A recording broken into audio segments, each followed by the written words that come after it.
Welcome to ChukkerTV. I'm Dale Schwetz, and we are live from the Grand Champions Polo Club this morning for our first game of our doubleheader. We have the Polo Gear Challenge Cup that'll be played at 11:30. That'll be the final, but we have the Just for the Thrill of It Cup. Both our teams have been warming up here, and we have Audi coming in here. They're going to be in their dark jerseys today. Yeah, mixing it up. We're going to put Palm Beach Equine in their light jerseys. Audi's going to be today. Justin Daniels will play the number 1. 2 goals, and then Mark Ganzi, the Cobra, will play number 2. We put Sugar Erskine in the number 3 at 6 goals, and then Alejandro Novillo Estrada on 8 goals will play the number 4. They are an 18-goal team, and they're going up against a 17-goal team today with Palm Beach Equine. If you were watching our cup last week, of course, the Spring Challenge Cup, Palm Beach Equine went to the finals against the Aspen Valley Polo Club, went to overtime. What a game it was, went right down to the end. It's a very strong team. Dr. Scott Swartland bringing 3 unbelievable players together here. Brandon Phillips, who played the number 1 at 4 goals, and Brandon's done an amazing job in the finals. He scored 4 goals in the last 2 Chucker, running and gunning, pulling the team. That's what he does well in the front of the game. Juan Bellini Sr. is going to wear the number 2 on 5 goals. And then, maybe they're mixing it up here. I hear someone shaking his head at me. So, looks like Nikki Roldan at 8 goals is going to wear the number 2. And then we're going to go ahead and put Juan at the number 3 in the pink helmet. If those numbers change, I will advise you, don't worry about it. Sometimes they do change their jerseys. Kind of throw me off a little bit. And then Dr. Scott Swartland will play the number 4, of course. And he loves to play the back in the green helmet. Very easy to follow him. Field 1 right here for our first game of the day. Perfect conditions here in Southern Florida again. Let us know where you're watching the game from today. Get on the Facebook conversation. I want to thank everybody for coming through and having a great time on Friday on the Facebook conversation as we were in the studios for our Friday games. Now back here on the field as we have a great crowd coming in here for our games. If you're here in the Wellington area, well, come on down to Grand Champions Polo Club. And we have food and beverage for everybody. And, of course, remember our finals will start at 11:30. As they're gathering the players out there, looks like our umpire, Alex Roldan, in the purple jerseys today, been doing a great job. He's going to go ahead and umpire or officiate this game. So he's out there, so let's throw it out to the field, and let's get ready for our first Chucker play. Chucker TV, Just for the Thrill of It Cup. And looks like our final players coming out. Yeah, just saying our final hellos to each other, and Alex will get them lined up, and we'll get this first Chucker underway. If you have any questions about the game of polo, of course, get on the Facebook conversation. They'll radio those questions out to me here on the field, and I'll answer those questions to the best of my knowledge. But first ball's in play, and away we go. Remember, 1 goal difference here for the Palm Beach Equine team. They're a 17-goal team, so 1-0 as we start this game off for the team in the light white jerseys. Back shot coming. 2 players come flying in here, and it's going to turn around here, and it'll be Justin. Daniel's going to snap one to the far side. That one's going to go just over the boards, and we'll go ahead and line up here for a possession play. And it looks like it's going to be Juan Bellini do the honors. Or Swartland. No, it looks like Bellini. So Bellini. Juan Bellini Sr., number 3. Oh, yeah. Welcome to the field, Juan Bellini. That's the way you put one in. Tap it one time and just smoke that one. That ball is just outside the 60-yard line. Took one tap shot, and then what a beautiful shot there by Juan Bellini. That's going to get the put one more on the board here for to make it 2-0. Here on our first Chucker, Bellini picking up the possession play as the ball goes out of bounds, and what a stroke it was. I like seeing them mixing this one up. They had Nikki at 3 in their last game. Now they got Juan there. It lines out well with Brandon in the front, Nikki in the middle between the 2 guns, and then, of course, having Dr. Scott Swirling at the number 4. And so right there showing you that's already working. On the bowling right here, of course, we are going to switch directions for any of you new viewers for the same sun-wind field advantage. And if you are a new viewer to the game of polo, well, let us know in the Facebook conversation, because we always want to make sure that we cater to our new viewers. And if you need a little polo one-on-one, well, we'll give it to you. All right, on the bowling right here, it's going to be picked up here by Swartland, but taken out by Ganzi. Ganzi's going to neutral play here, backed up by Justin. That one's going to go the far side and bounce off the boards, and that's going to go out of bounds again. So, Audi giving up 2 possession plays, similar play to the first goal that Bellini just scored on. Now Juan Juan with the lob wedge, looking for Nikki. Look at Roldan out of the air. Sweet little play right there. Now look for the next shot. Nikki, good angle right there. That ball's going to roll inside the 60 and gets picked up here by Justin. Open back shot, but look at this. Roldan just reads that perfectly, scoops that ball up. Erskine has no play. He'll have to pull out of there. Now you got Nikki at a standstill. You're going to get told to use it right there and just a little bit off to the right side. And Audi will dodge a bullet here with 4:20 on the clock. Hello, Colorado. Now we are getting ready to head to the Aspen Valley Polo Club. As I said, keep your schedules. Look at the schedules there on the Aspen Valley Polo Club.com. So you can check that out. Maybe you want to make a trip out to Colorado this summer, as they have a very fun, packed summer. As it's going to be the Cobra. Oh, and he gets a little ride off there by Swardlin. He'll override, loose ball play. Alejandro Novigio will take out Brandon and turn the ball backside, and he'll keep this ball moving now for Audi. Everybody going forward right here with the dark jersey on, and it's going to be picked up again by Alejandro, looking for... Oh, two players override and scooped up by Nick. Roldan, Nikki. Quick stick right there. Bull drags it over to the center. Now it gets backed up. An open back shot. Bounces off a pony. Bad luck there for Audi. And Nikki will turn the defense into offense very quickly as Roldan can fly into the boards right here in front of us. Uses the boards perfectly as the fifth man. Dragged it forward one time. And then Nikki lays this one in, looking for Brandon Phillips off to the right side. And it'll be Gansey. Mark's going to escort this one. Oh, stays on the field, so he opens it up with a quick little snapshot to the far coffin corner. Comes inside right here. Nikki now everywhere here in the first chucker with 2:57 on the clock. He'll lay this one back inside, but that ball's going to roll just over the end line. And we'll get our second knock-in of the day. So Palm Beach Equine shooting at the goal here in the first chucker. Audi playing the defensive side of the game right here. First goal of the game scored, of course, by Juan Bleeding. We're going to stop the clock here with 2:45 on the clock. They'll stop the clock here for our first courtesy change. And, of course, remember the courtesy change. We use it halfway through. All the chuckers will give the players an opportunity to change their mounts.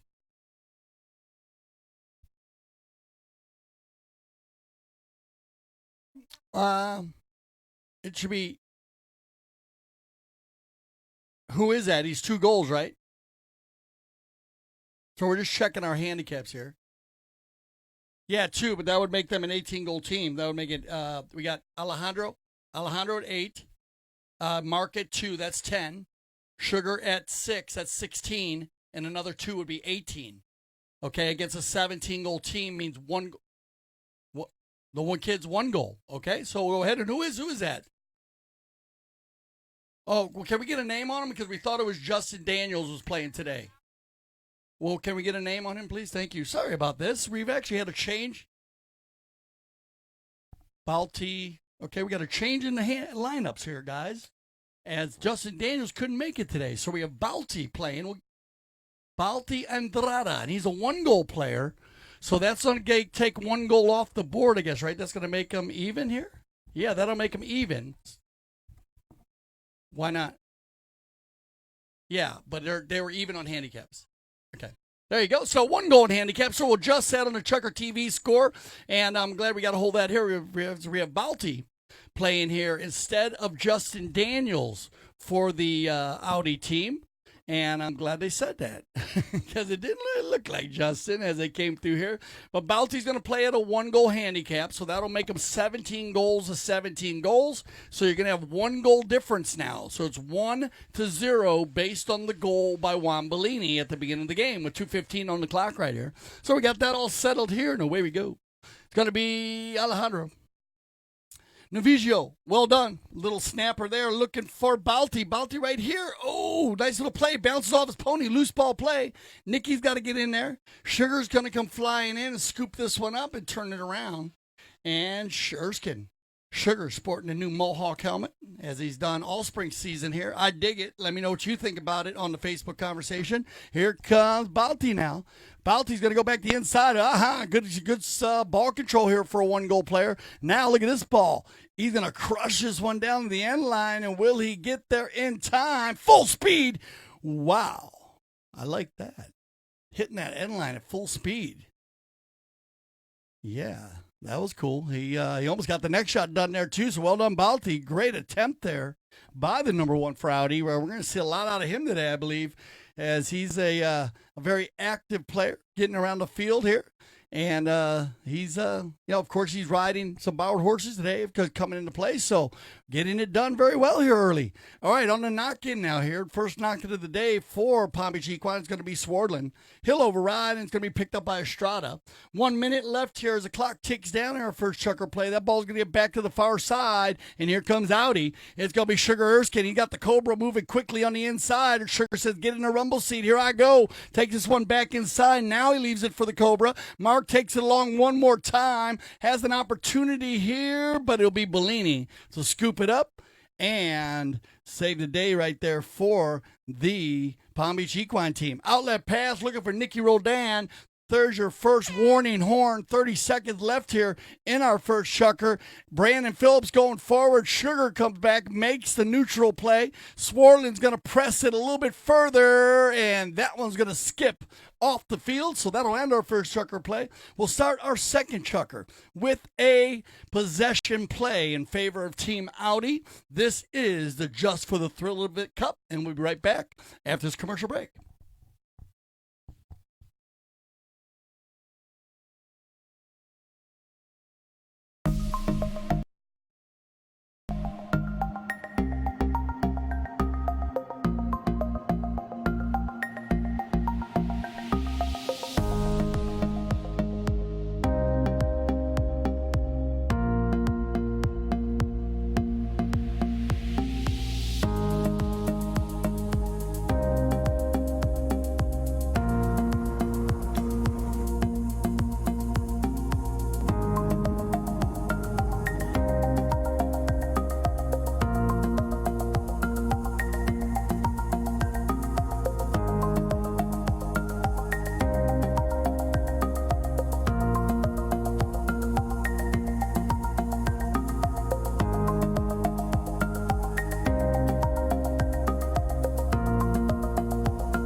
Welcome back to ChukkerTV as we're getting ready for our second chucker play, just for the thrill of it.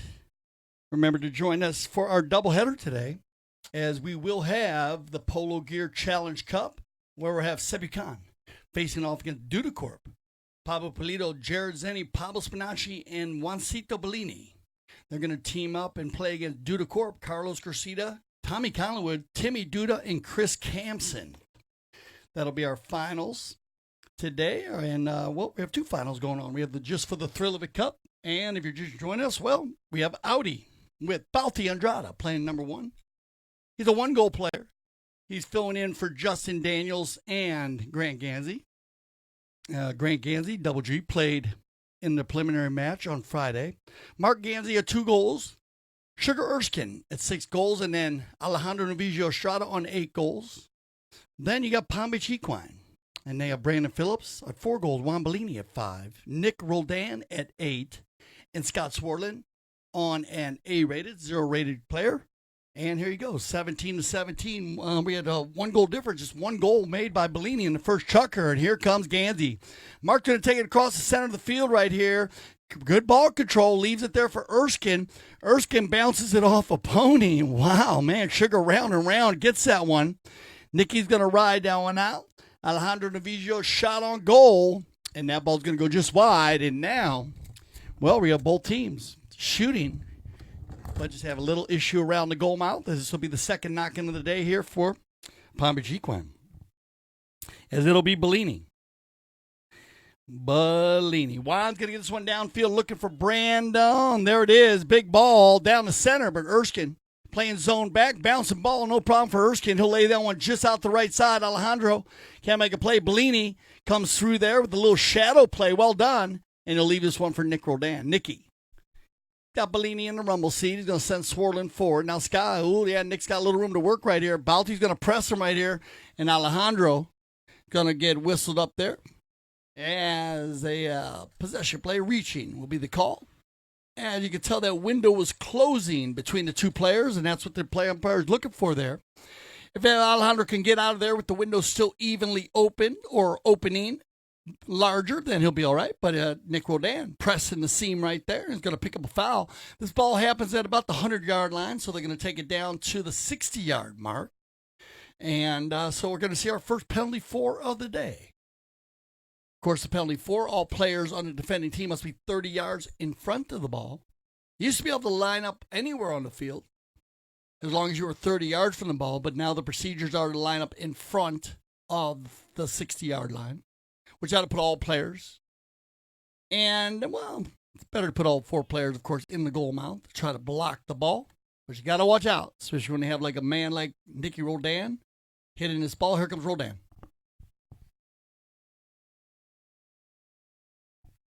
Nicky's going to launch one, hit it where you can't get it. Oh, and just off to the left side. But a nice swing there and perfectly distanced. Nice height. Just a little bit off to the left side. And you'll get the low flag. Of course, again, if you are new to the game of polo, we have goal judges back there, and they'll wave that flag high in the air if the ball goes between the posts, and they'll wave the flag down low if it goes wide, in which case the opposing team will get a knock in, and here comes Audi. Audi now on the far side. It's going to be Erskine. Sugar's got Balti moving forward right here. Balti. Andrade can't get anything done, and they'll leave this one in, and Sugar's going to come through. Loose ball play is going to be scooped up here now again by Nick Roldan. Nicky, a nice little fake right here. Oh, Sugar almost got a hold of one. Now Nick said, let's do the Nickaroo. Come on, guys. Got Brandon out in front, and Nicky's got a lot of room to work right here. Estrada's going to come back on D. Now Nicky looking for... Oh, stolen away by the Cobra. Well done. As Brandon Phillips is going to sneak in there.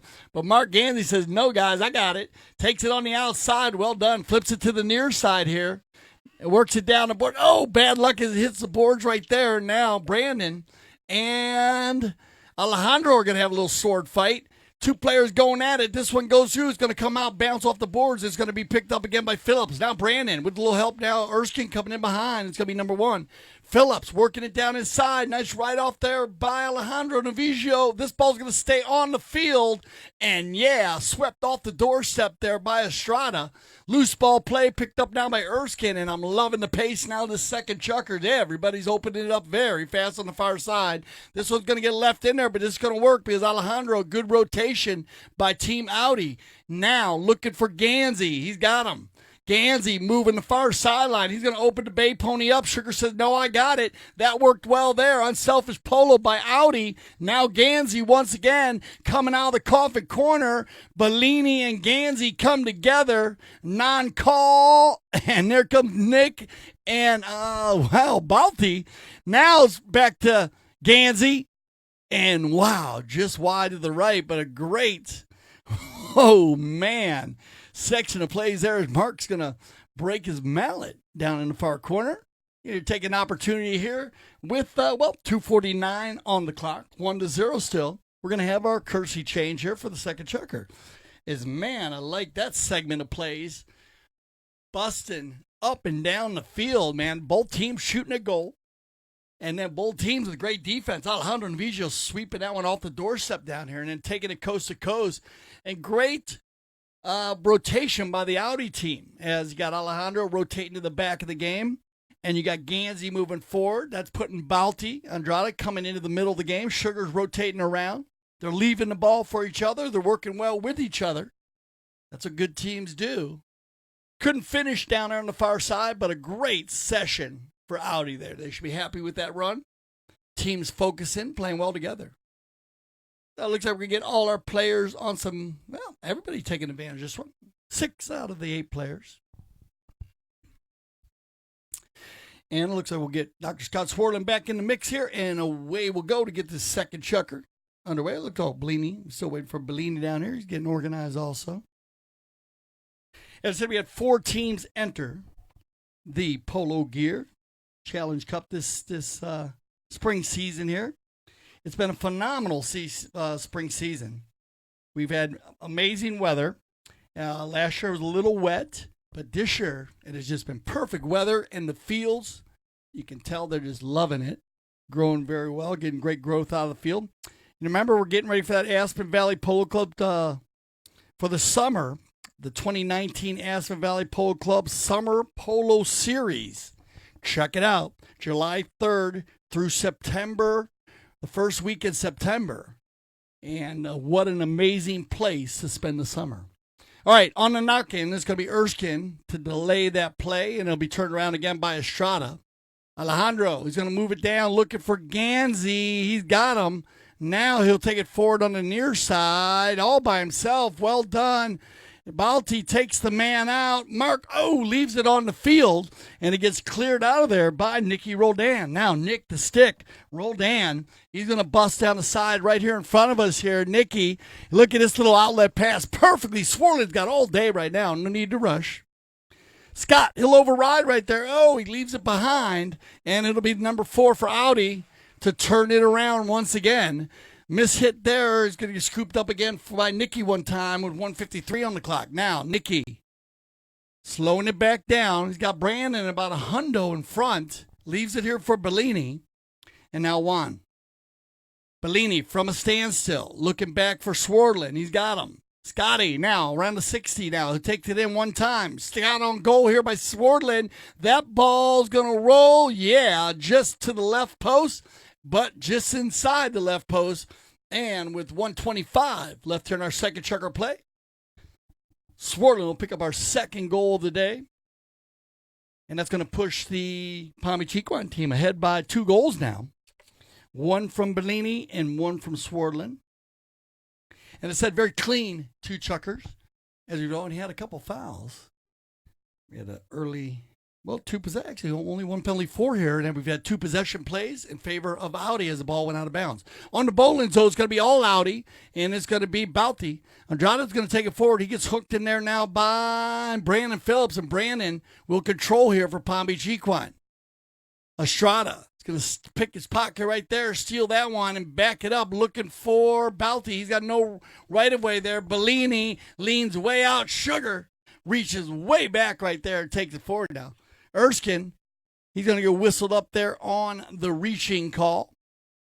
So reaching way back out of the saddle there. Almost got it done. Bellini falling in to the right away. And we'll have our penalty 5 from the spot. Yeah. And it'll be Juan Bellini. Bellini under the neck. He's going to go with this one. Looking for Swarland. 30 seconds left here in our second chukker of play. It is Scott Swarland. Number 4 in the green helmet. Takes this one in. That's going to work on the approach shot. Leaves it on the field. And Gansey will take it across the center. Now leave it for Sugar with 12 seconds on the clock. They still got time here. Sugar looking for Gansey on the far left side of the field. Will that one stay on? Yes, it does. Gansey pulls it off the boards. He'll override, and the clock will tick down, and that will end our second chukker play. So 2-0 here after 2. And we'll get everybody on some fresh ponies, and we'll be right back for our third chukker play. This is ChukkerTV. James Fody back again with Juan Bellini to learn some polo words in Spanish. What do you got today? Hey, James, how are you? How are channel polo people and ChukkerTV? We started with the bridle. In Spanish, we call freno. Freno. Freno. Freno. And this is like, especially, this is called media luna, half moon, because you can see the horse. It's like a bridle, like a gag. This is called gag, like called levantador. Levantador. Levantador. Levantador. That's the name of this bridle. It's a double bridle. It's levantador, doble levantador. And that's, they call the reins, we call riendas. The leather called riendas. Riendas. It's another R I can't Yeah, roll. I know. So this is what we use. Most of the horses use bridle, use levantador. And then we can go for the next one, called, in English we call saddle, and in Spanish Saddle, we call montura. Montura. Yes, that's Montura. what the English, Not bad. English saddle, because you have the Western saddle, you got a jumper saddle, so we have a different type of saddles.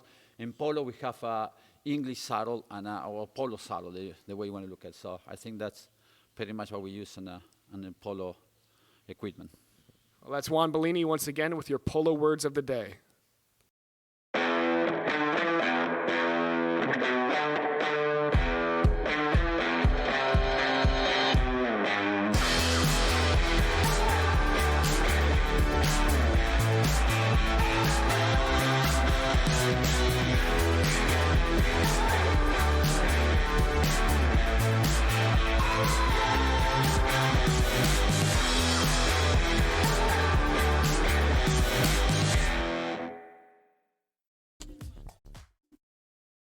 All right, welcome back.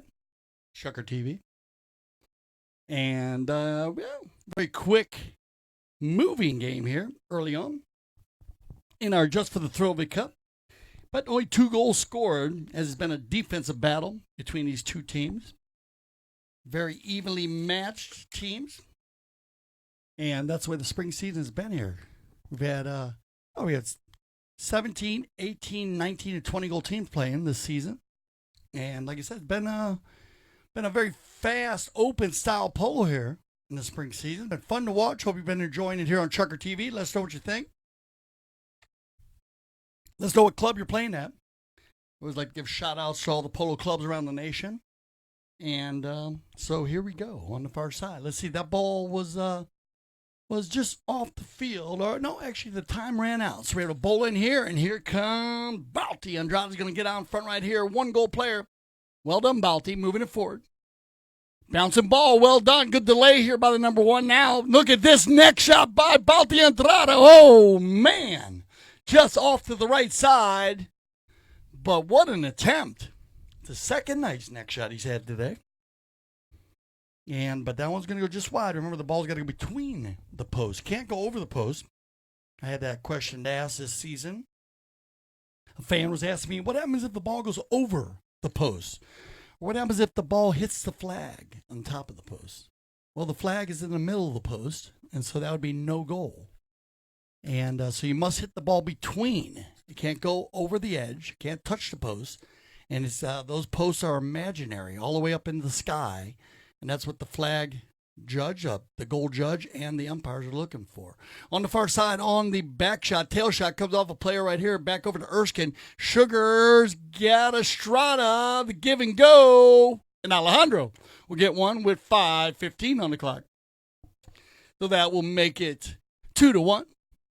And getting an Audi team within 1. I like the give and go there by Erskine. Erskine finding Estrada. Alejandro going forward now, wearing number 4. But going forward, and the more Alejandro goes forward, I actually like it. Because I know when the Aspen Valley Polo Club team, they were winning last week. Well, Alejandro, he came from the number 4 position. And when he did, wow, lights out. So be careful. All right, on the far side, I'm going to switch direction for once again as we do in the game of polo.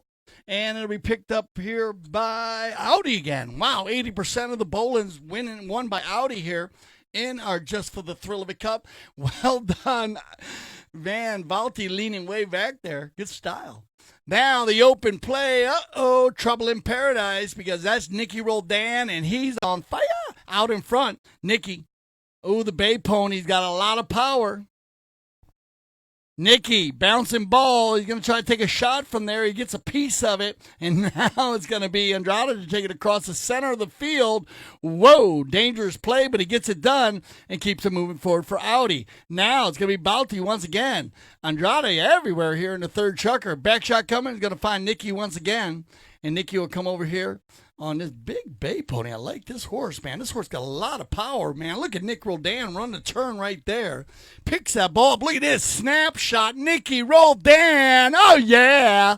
That's what I'm talking about. Nicky picking one up, running the turn. Under the neck he goes with it. I love the bay pony. And then snapping one from the coffin corner. Not an easy shot. Not much goal to shoot at, but Nick Roldan making it look easy right there. Getting goal number 3 for Palm Beach Equine team and Palm Beach Equine. Both teams using each other very well. I got to tell you, everyone's been getting involved in the game. Great passing by all 8 players today. And looks like we're going to get a timeout here with 3:11 on the clock. We'll go ahead and use our courtesy change here. Our final courtesy change of the first half as Nicky. And they're mixing it up well as we have 1 goal by Juan. We have 1 goal by Swardlin. And we have another goal by Nick Roldan. That's how they get their 3 goals here for Palm Beach Equine. And then, well, we have the 1 goal by Estrada. Alejandro, that's their 1 goal. So we'll see if they can get that moving on. As we were talking about the Aspen Valley Polo Club this summer, remember, we start the Independence Cup on July 3rd. 4th of July weekend there in the mountains. Amazing. And then just get ready. Hold on tight because, wow, it gets going up there and we get busy, busy, busy. As we have all kinds of tournaments. We have all kinds of USPA tournaments. They have the USPA North America's Cup. And they also have the Silver Cup. They're also going to have the handicap, the arena handicap. And we've done that for a number of years where they get only 8 teams up there in the handicap. So that's a lot of fun if you like indoor polo. And then, of course, low, medium, and high go polo all summer long. And then, well, as they finish up with, of course, the Carbondale Classic and the Mount Sobers Cup somewhere in August 24th to 26th, well, then they go down to Denver.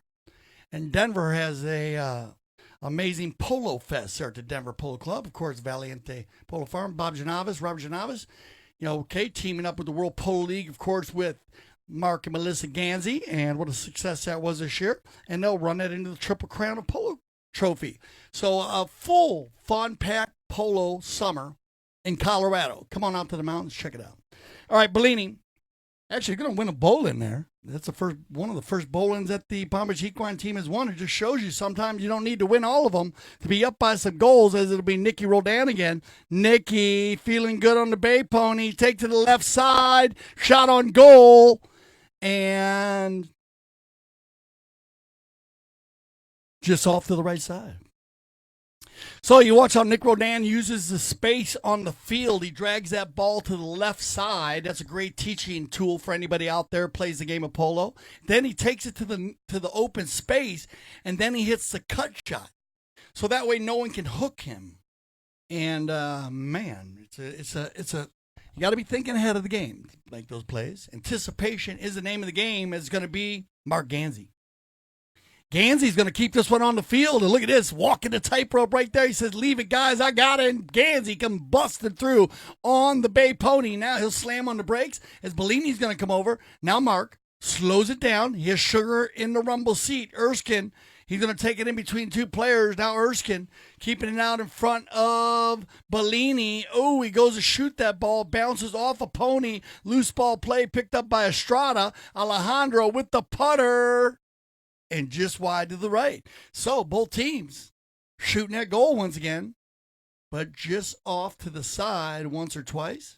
And we got 125 left here in our first half of play as Bellini will line Palm Beach Equine up one more time. Bellini, it looks like we got Brandon going to the right, Swarling going to the right, Nick going to the left, and he decides to hit this one to Nicky, but well read there by Valti. Valti getting warmed up here. Nice open shot. Ganzi's going to meet that one, and now Ganzi's got time to work. The Cobra back to the inside. Everybody picks up a man from Mark, and that opens the field up perfectly.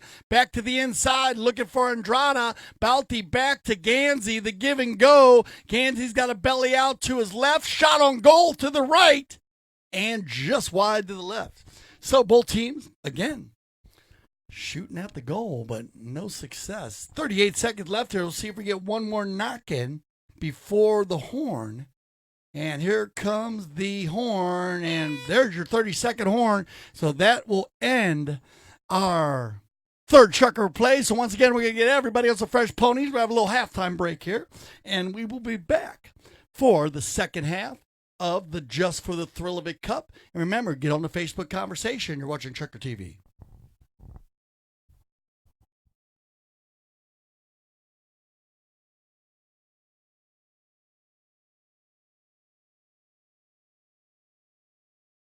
James Fody with ChukkerTV. We're here with Juan Bolini. Now that the winter season's ended, we're now in Spring Polo. It's a little slower. We're not as playing as many games, but the Grand Champions Polo Club keeps going on. Is there a different mentality because you're not playing as many games? No, it's not about the mentality. The level of polo goes down because we used to play 26 goals. Now we're playing 20 goals. And some of the players we play now, this is a really good season for ourselves to try different horses, new horses, to try to make the cut for next season. But the mentality is just, when you're a player, when you go to the field, you want to always play well and do the best. So what I really believe is that it's more relaxed because it's not just about winning or losing. It's just right now, it's just about to play well and focus on your horses. And have a great time. And I think the facility of the Grand Champion and Santa Rita provide the fields and the quality of polo that we play in this spring is incredible. We play 20 goal polo. We have and the fields that the best younger American players. You got Grant Gansi, you got Jared Seni, you got Carlos Gracidas Jr., you got Tommy Collingwood, you got Juancito Bolini, and actually Justin Daniels. So basically, I think this spring polo has been one of the best spring polo we ever have because of the level of quantity and quality of polo that we have. Okay, and there's a lot of hard-working players in the league. Who do you think's the hardest working polo player? Other than me, I think everybody. I don't know. It's just a hard question for the hard answer because I think in the field. Everybody work hard. I mean, and then sometimes it's like when you're a player in any different sport, you have days. You know, some day you feel that you have it, and then you feel like, oh, this is my day. And I think everybody try hard. It's not about who's try hard or no. I think it's a tricky question. You know, it's a good question, but I really believe everybody try hard, and it's not about how hard you try. It's how you wake up that day.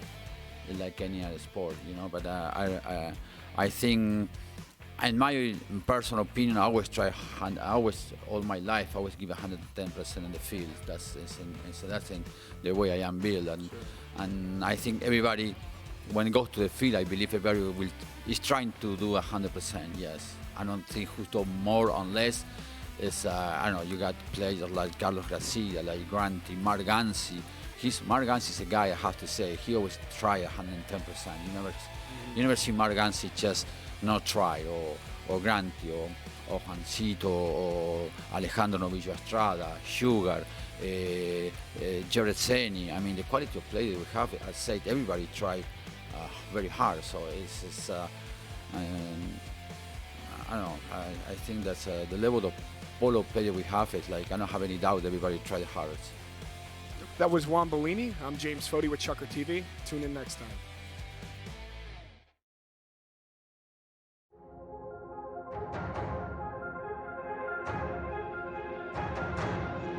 Okay, we're going in 5, 4, 3, 2.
The club is absolutely fabulous. If you're a golfer, the greens, the bunkers, the fairways are in fabulous condition. If you've not played this course before, you need to play the course. And if you did play before, you'll be amazed by the difference in the quality of this course. The people here are friendly, the staff is excellent, the course is in great condition, and it's a lot of fun to be here. We bought it 2.5 years ago, had a 3-year project to totally renovate the course, which we completed in 19 months. We've now got 2 restaurants, championship course. It's immaculate, pristine. Everybody will see as they play today, and we're looking forward to a great day. They've turned it around, and it's unbelievable what they've done to it in just a couple of years. They've restored it to what is really a gem in Wellington. It's an absolutely tremendous golf course. It's in great condition. James Fody with ChukkerTV. We're here with Juan Bolini, who's going to teach us some polo words in Spanish. What do you got for us today? Hello, ChukkerTV fans. Okay, we're going to start, Jim, with my equipment. We started with the polo helmet, what in Spanish is casco. Casco. Casco is helmet in Spanish. T-O, casco. Casco. And then we can follow with the polo mallet. And then in Spanish is taco. Polo mallet, taco. That's very Taco. That's not difficult word. Everybody knows that. Taco Bell. Means. Taco Bell, yeah. So we got that. And then we have the whip, in Spanish called fusta. So you can... Futa. Fusta. Fusta. Yeah, Fusta. Good. Okay. That's the first step. Well, thank you. That's your polo word of the day in Spanish. All right, welcome back here to the second half here of the Just for the Thrill of It Cup. I want to welcome everyone here at the Grand Champions Polo Club. Thank you for coming out. This is Field 1. We'll be moving to Field 2 for our finals of the Polo Gear Challenge Cup. And, of course, Polo Gear co-founder Gary Fellers. They played polo for over nearly 30, 40 years, actually, Gary, from 0 to 26 goal polo. Played in everything. And, of course, the Polo Gear, one of the sport's top sponsors, was established in 1993, incorporated in Florida. And, of course, it manufactures, distributes, and sells polo products to players, teams, and polo events worldwide. And you can check out Polo Gear. And they're at 3500 Fairlane Farms Road. 3500 Fairlane Farms Road. Right here in the heart of Wellington. They're in Suite 15. You can't miss them. And, of course, you can go to pologearusa.com. pologearusa.com. It looks like you've got all 8 players back on the field. We'll get the second half action underway here just for the thrill of it. Of course, if you're just joining us here on ChukkerTV, well, welcome to the second half. And, of course, we have Audi facing off against Palm Beach Equine. Audi in the dark jerseys with Balti Andrada, Mark Ganzi, Sugar Erskine, and Alejandro Novizio Estrada. And they're going up against Brandon Phillips, Juan Bellini, Nick Rodan, and Dr. Scott Swardlin. As this ball is going to get left in here for Bellini, and Bellini's got Brandon moving forward. And this is what we've been waiting for. Brandon, he was amazing. He pulled the team so well in the finals last week. Here comes Brandon, and Brandon's going to fire one from about 65 yards out, but off to the left side, as Erskine was applying the pressure there. But it shows you how to open that game up and get them running. As Bellini starts that one from the back of the game and gets Brandon moving forward. And that's what the Palm Beach Equine team wants. As here comes Estrada. Alejandro's going to find Balti, and Balti, oh yeah, Balti's getting a hold of this one. He's going to drive it down, but nobody home with a dark jersey on. So it's going to get scooped up here by number 3. Bellini, oh man, swing and a miss by Bellini. You'll see that happen. Here comes, yeah. And man, we got that coming down here as Brandon Phillips going to jump on the right of way. Catch Erskine on the right of way violation there. So blocking is the call. They'll drop that one from the spot. We get a 5A from the spot, and it's going to be, looks like Bellini once again, the man in the pink helmet. Cancer survivor, Juan Bellini. Very strong man, very strong individual. He'll take this one out to the outside, looking for Swardland. They've been using Scott going forward a lot. I like it. Scotty on the chestnut pony will get this ball moving. Scotty picks this one up. Wow, yeah.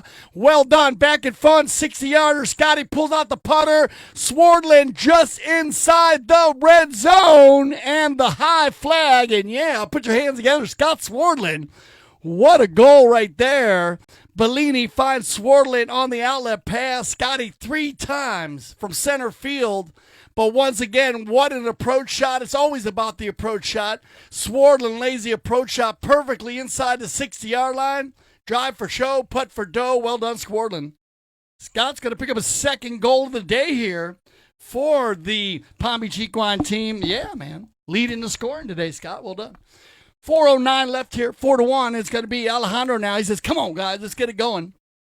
Estrada's going to crush one down the center of the field looking for Gansey, and he's got him. And now both teams firing on all cylinders. Picked up again here by Balti. That ball's got eyes all day long. Man, whoa, I thought Brandon was going to come over and steal that one. But now Andrada's got to pick up a goal. So Balti getting his first goal of the day. But bigger than that, answering the call of Swardland's goal, and you need to do that as we're going to line them up right here in front of us all day long here on Umpire Roll That. You're going to run them right here for the whole second half. You're going to wait for the Palm Beach Equine team. We're going to get a timeout here. So with 3:25 left here on the clock, we'll have our first courtesy change of the second half. That's the way you start a half off as they come out there and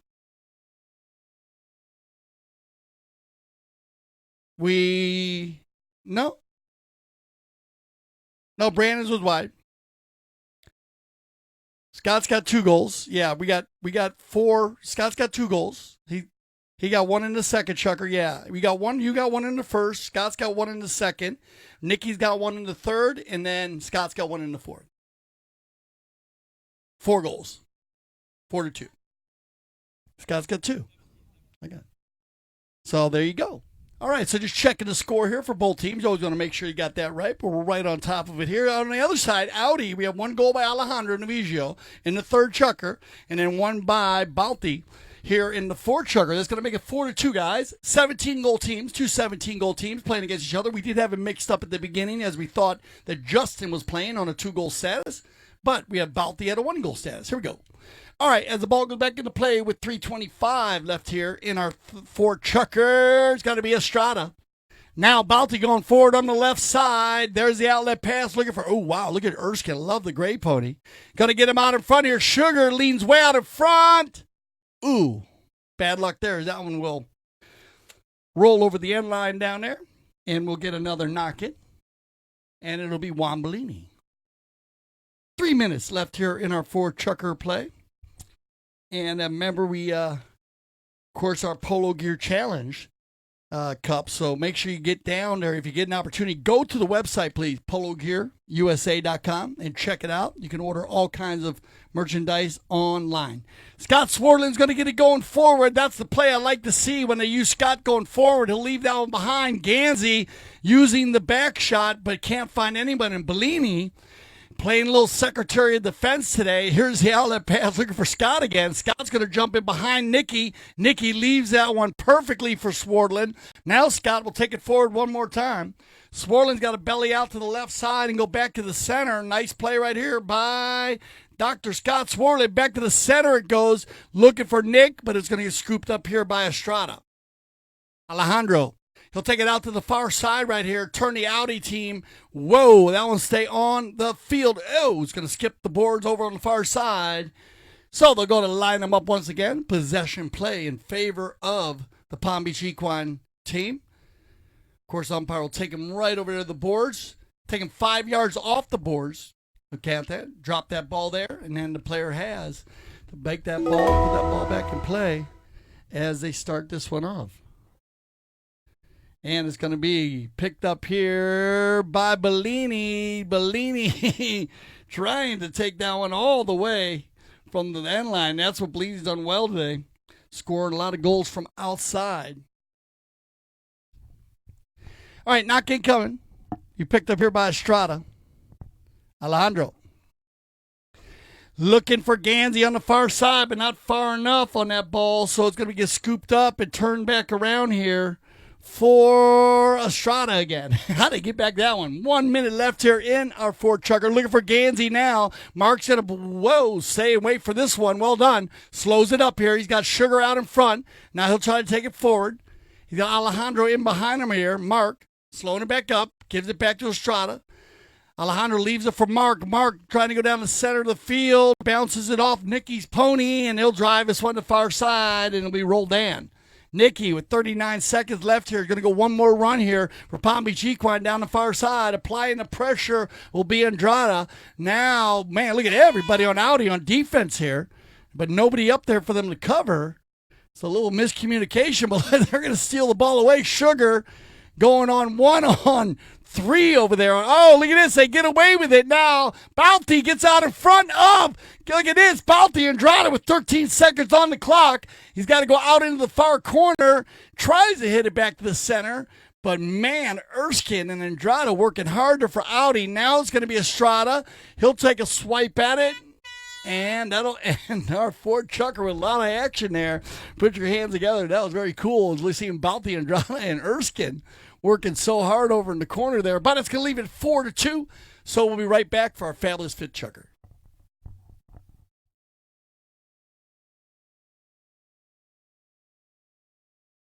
James Fody with ChukkerTV. We're back again with Juan Bellini, who's going to teach us some polo words in Spanish. What do you got for us? I got what I dress. In Spanish, we call botas. That means boots. Boots, botas. And then we call, this is very difficult for English, rodilleras, knee pads. Rolilleras. I can't roll the R's. I'm trying. difficult. I'm working on it. It's R-O. Rolilleras. Yeah, That's what I got. Knee pads in English, and then we use it in polo tournaments. We use white pants, and that's the follow. We can go next with this what the horses use. Thank you again. It's James Fody with Juan Bellini with your polo word.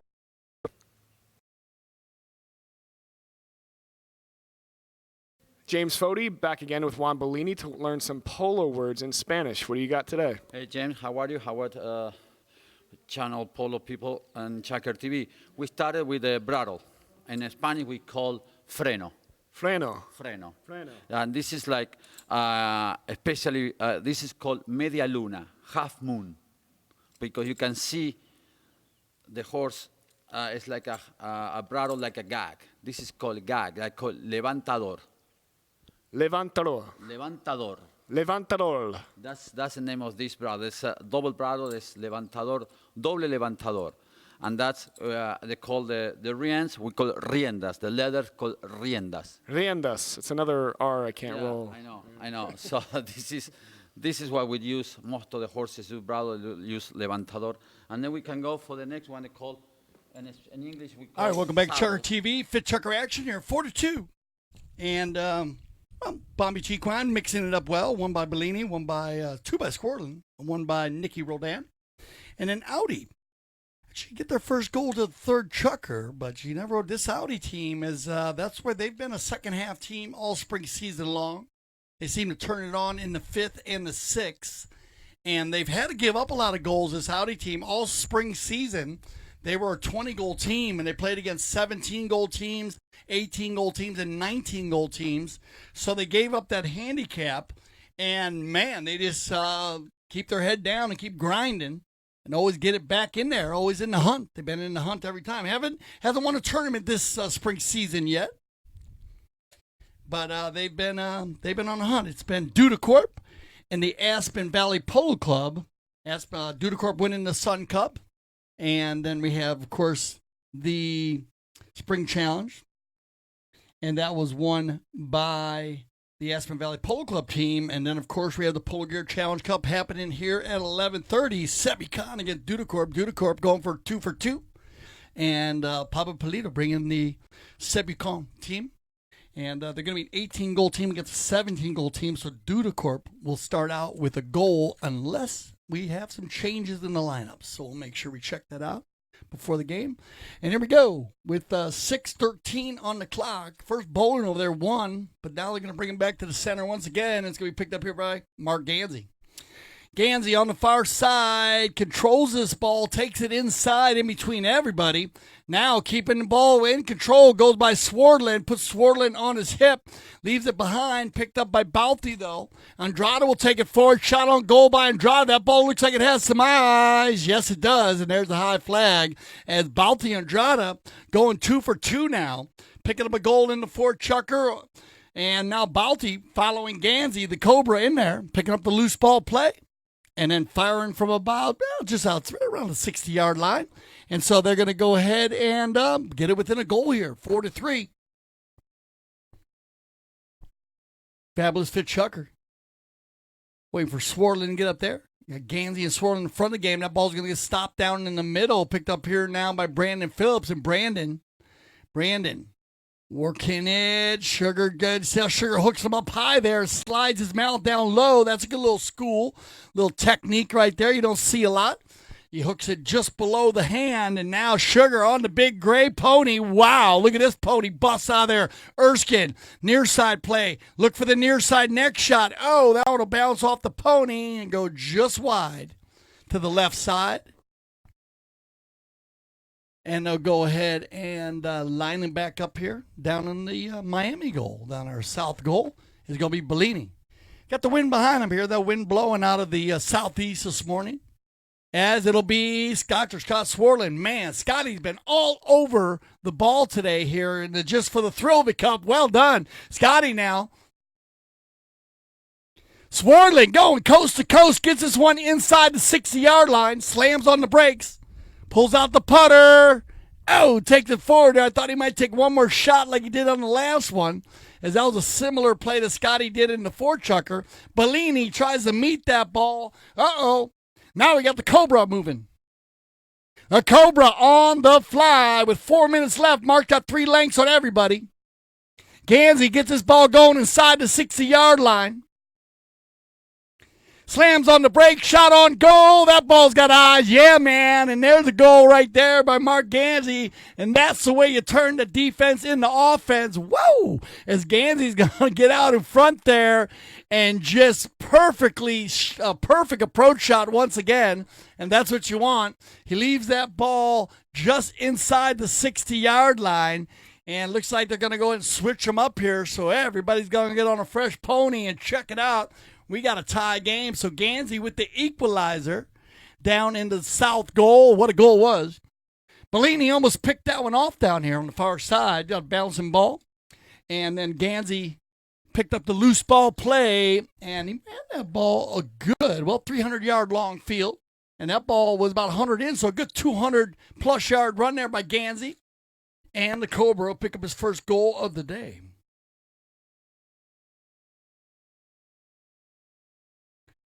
So today, what a goal. Yeah, they come. And so, I was going to say we got a celebrity down there. Maybe we get an interview with some of our celebrities you got walking the sideline today.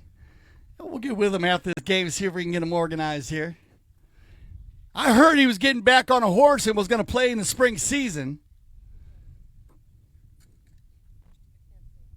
Glenn Straub, my man. You know what I'm talking about. So we'll get Glenn. Maybe we can get Glenn on a halftime for the halftime of the Polo Gear. Do a little interview. Of course, Mr. Glenn Straub.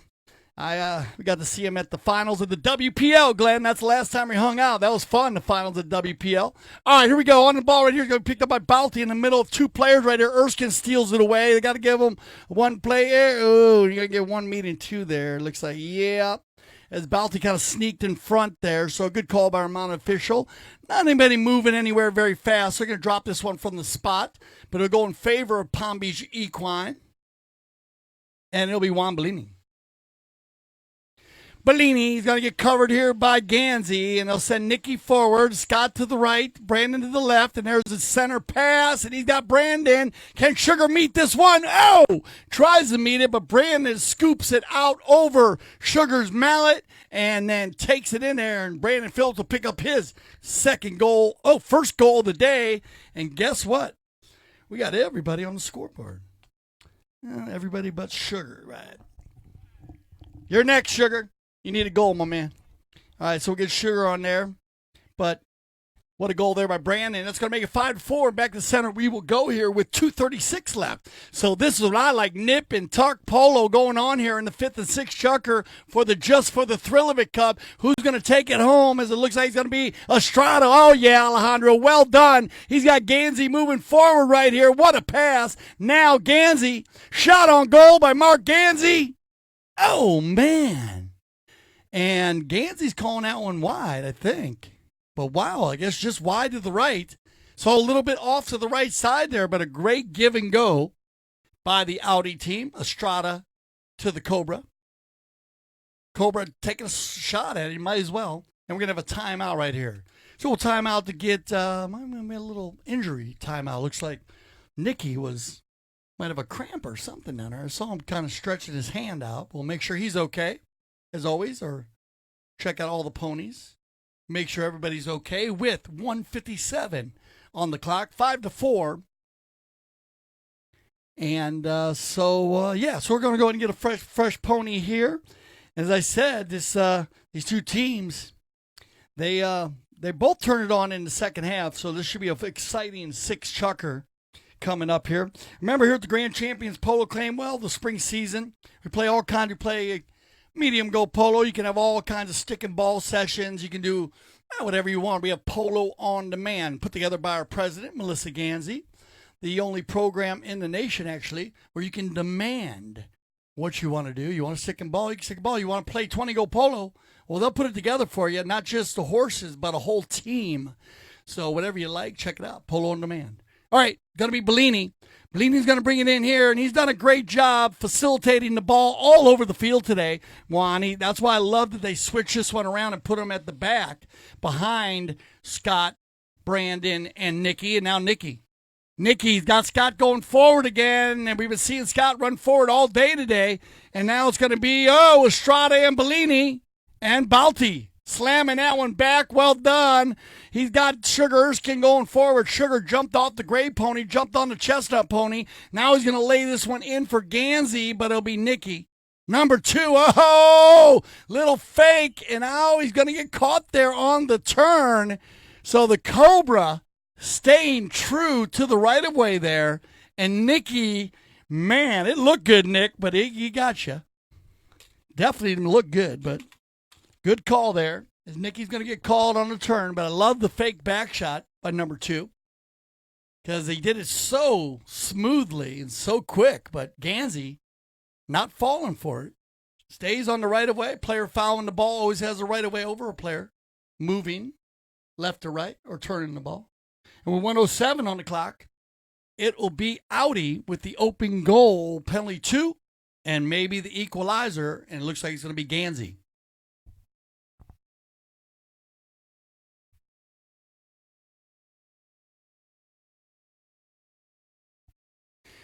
Yeah, man. Cobra's going to walk up there, and that's a nice, sweet little shot right there. Good swing, nice and smooth, and that's going to equalize it. And we got a set of 5s on the board right now, and that means poker time. So as they come back to the center here, we're going to have opportunity for one more bowl in here. See if one of these teams can get an extra goal going into the 6th and final chukker.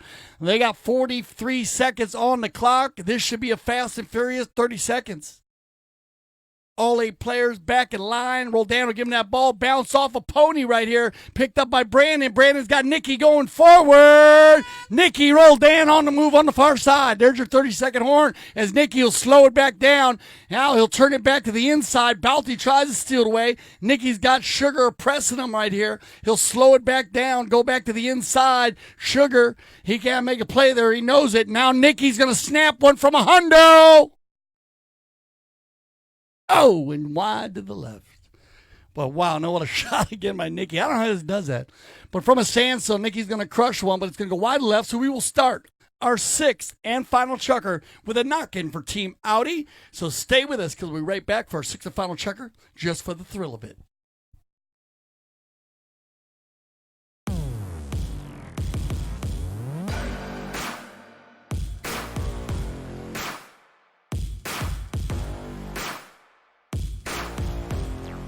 takes it away and now gives it over to Gonzalito. Gonzalito picks that ball up now, making a run back down the other way. Gonzalito cuts that ball back towards the goal, working his way back to the center. Looking good. Gonzalito doing what he does best, putting points on the board. Looking good. Gonzalito. What a play. Que jugador. Now Rodrigo down there. Rodrigo still with the play. Andrade takes that ball. He's inside the 60s. He's in the red zone. Rodrigo fires straight on through. What a great play. Mannix comes in to pick this ball back up. Freddie with a nice little three-quarter neck shot there. Now Fred lines up the shot. Now will he do it? No, he's going to run this one through. Freddie still with the ball. He's down there in the red zone. Now he shoots. Will it go? What a play. Mannix, beautiful.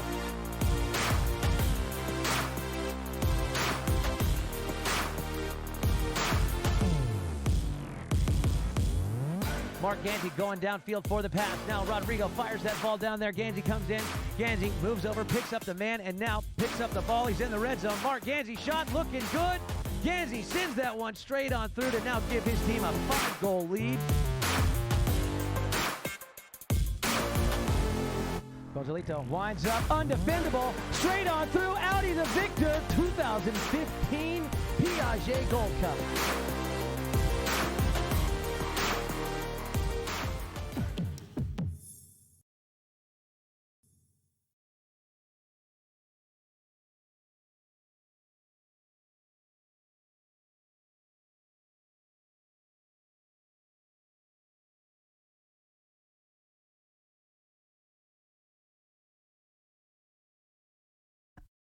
All right, welcome back for our sixth and final Chucker.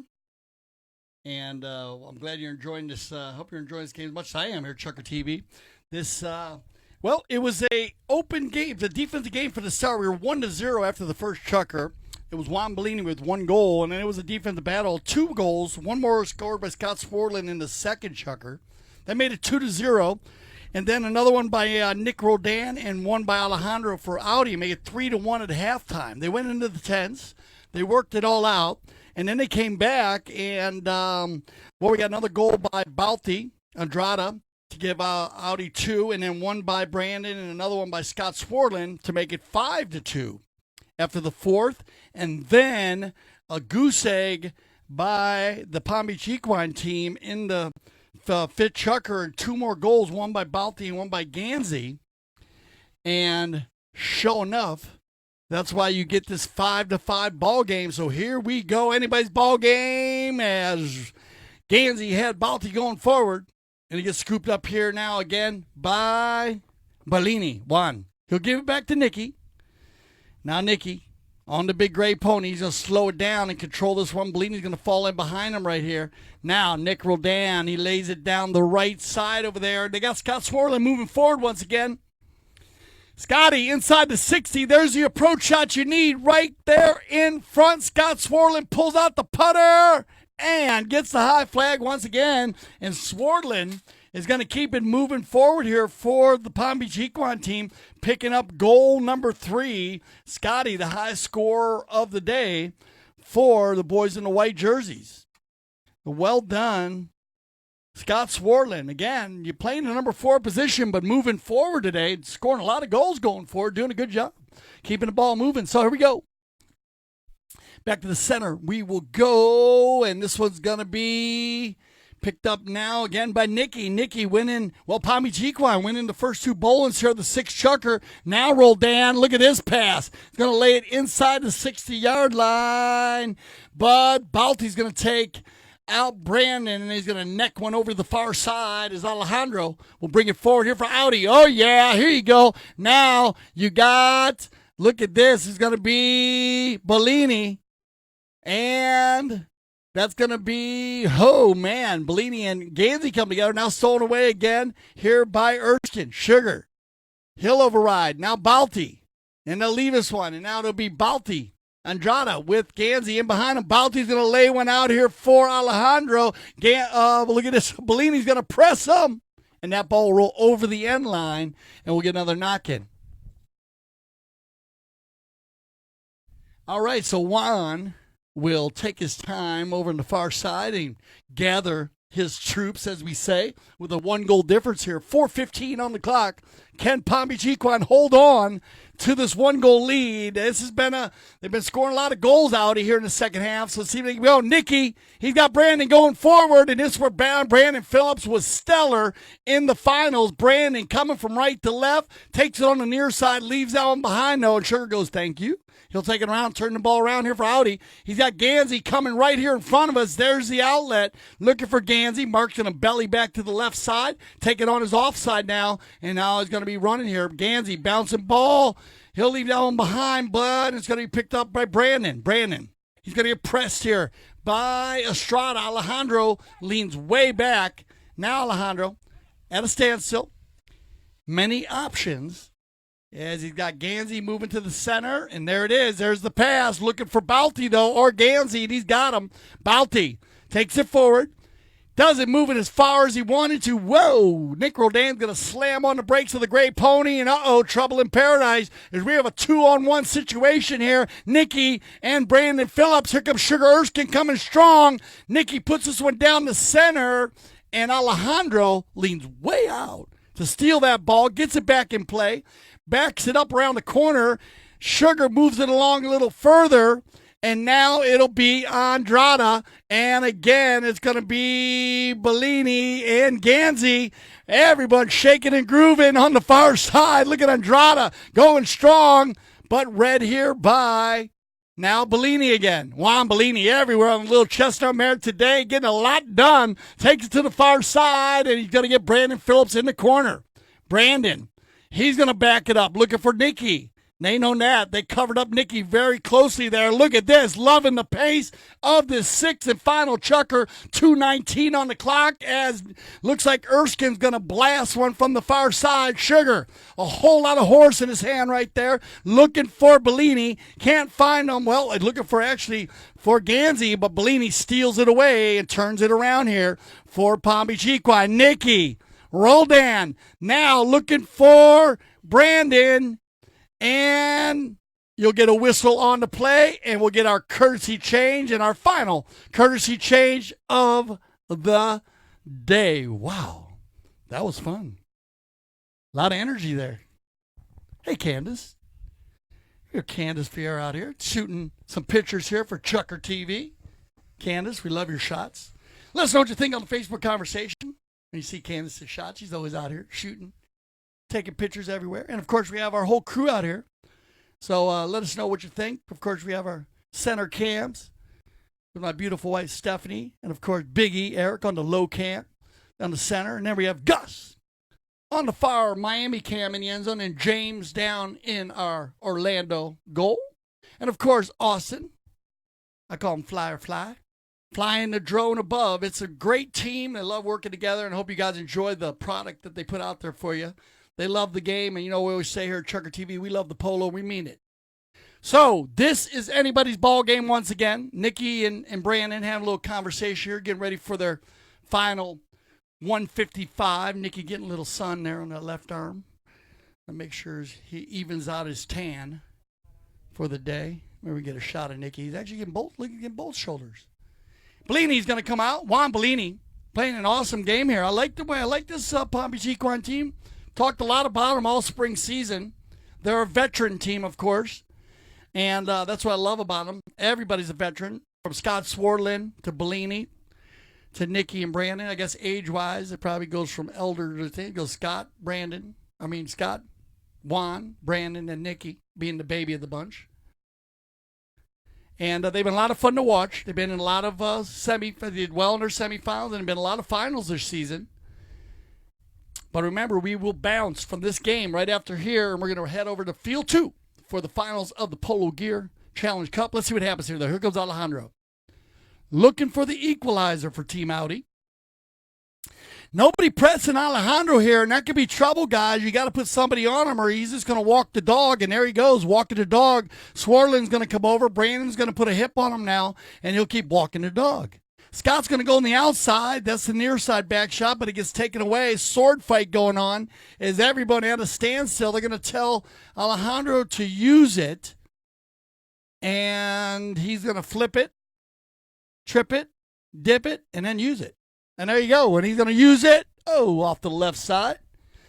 And, man, that's usually where Alejandro's in range right there. So with 1:12 on the clock, Bellini will control the ball here for the Palm Beach Equine team. Here comes Bellini.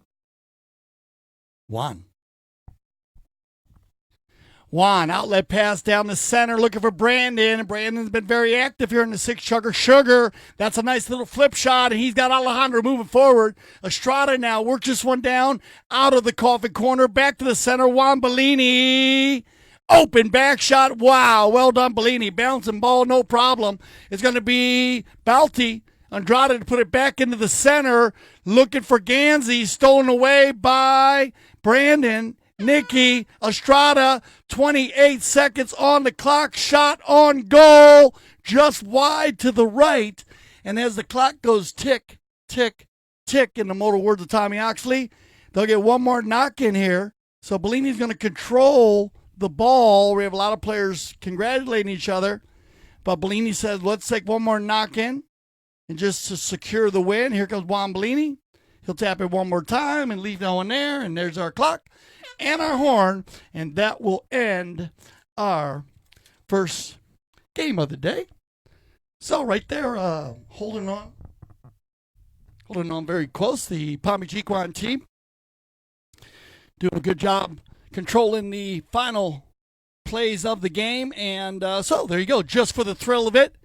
A lot of fun. Good open game up and down the field. Anybody's ball game, as he said, as we came in.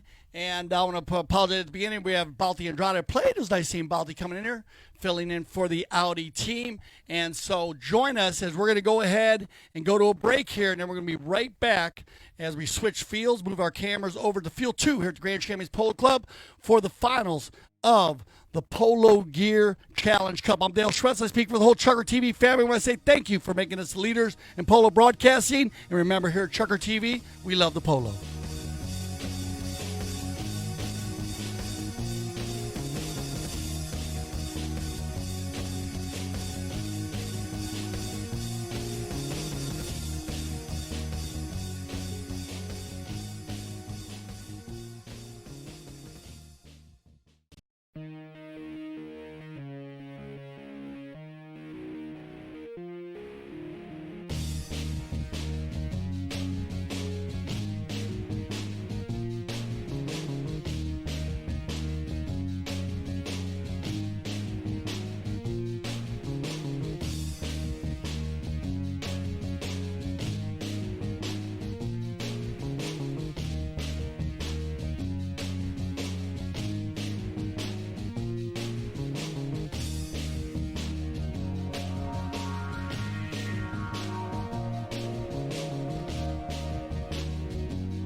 Welcome to Chucker TV. I'm Dale Schwetz, and we are live from the Grand Champions Polo Club. Field number 2 here for the finals of the Polo Gear Challenge Cup. We have Sebucan facing off against Dudacorp here. Dudacorp looking for their second win here this spring season. And, of course, the Sebucan team, well, Pablo Polito, who's captains the team, he actually won on the Aspen Valley Polo Club team last week in our Spring Challenge Cup. Of course, our first tournament was the Sun Cup, won by Dudacorp. Second was and it was won by Aspen Valley Polo Club on the Spring Challenge Cup, and here we are for the Polo Gear Challenge Cup. Sebucan, they're going to put Pablo Polito at the number 1 position. He's a 2-goal player.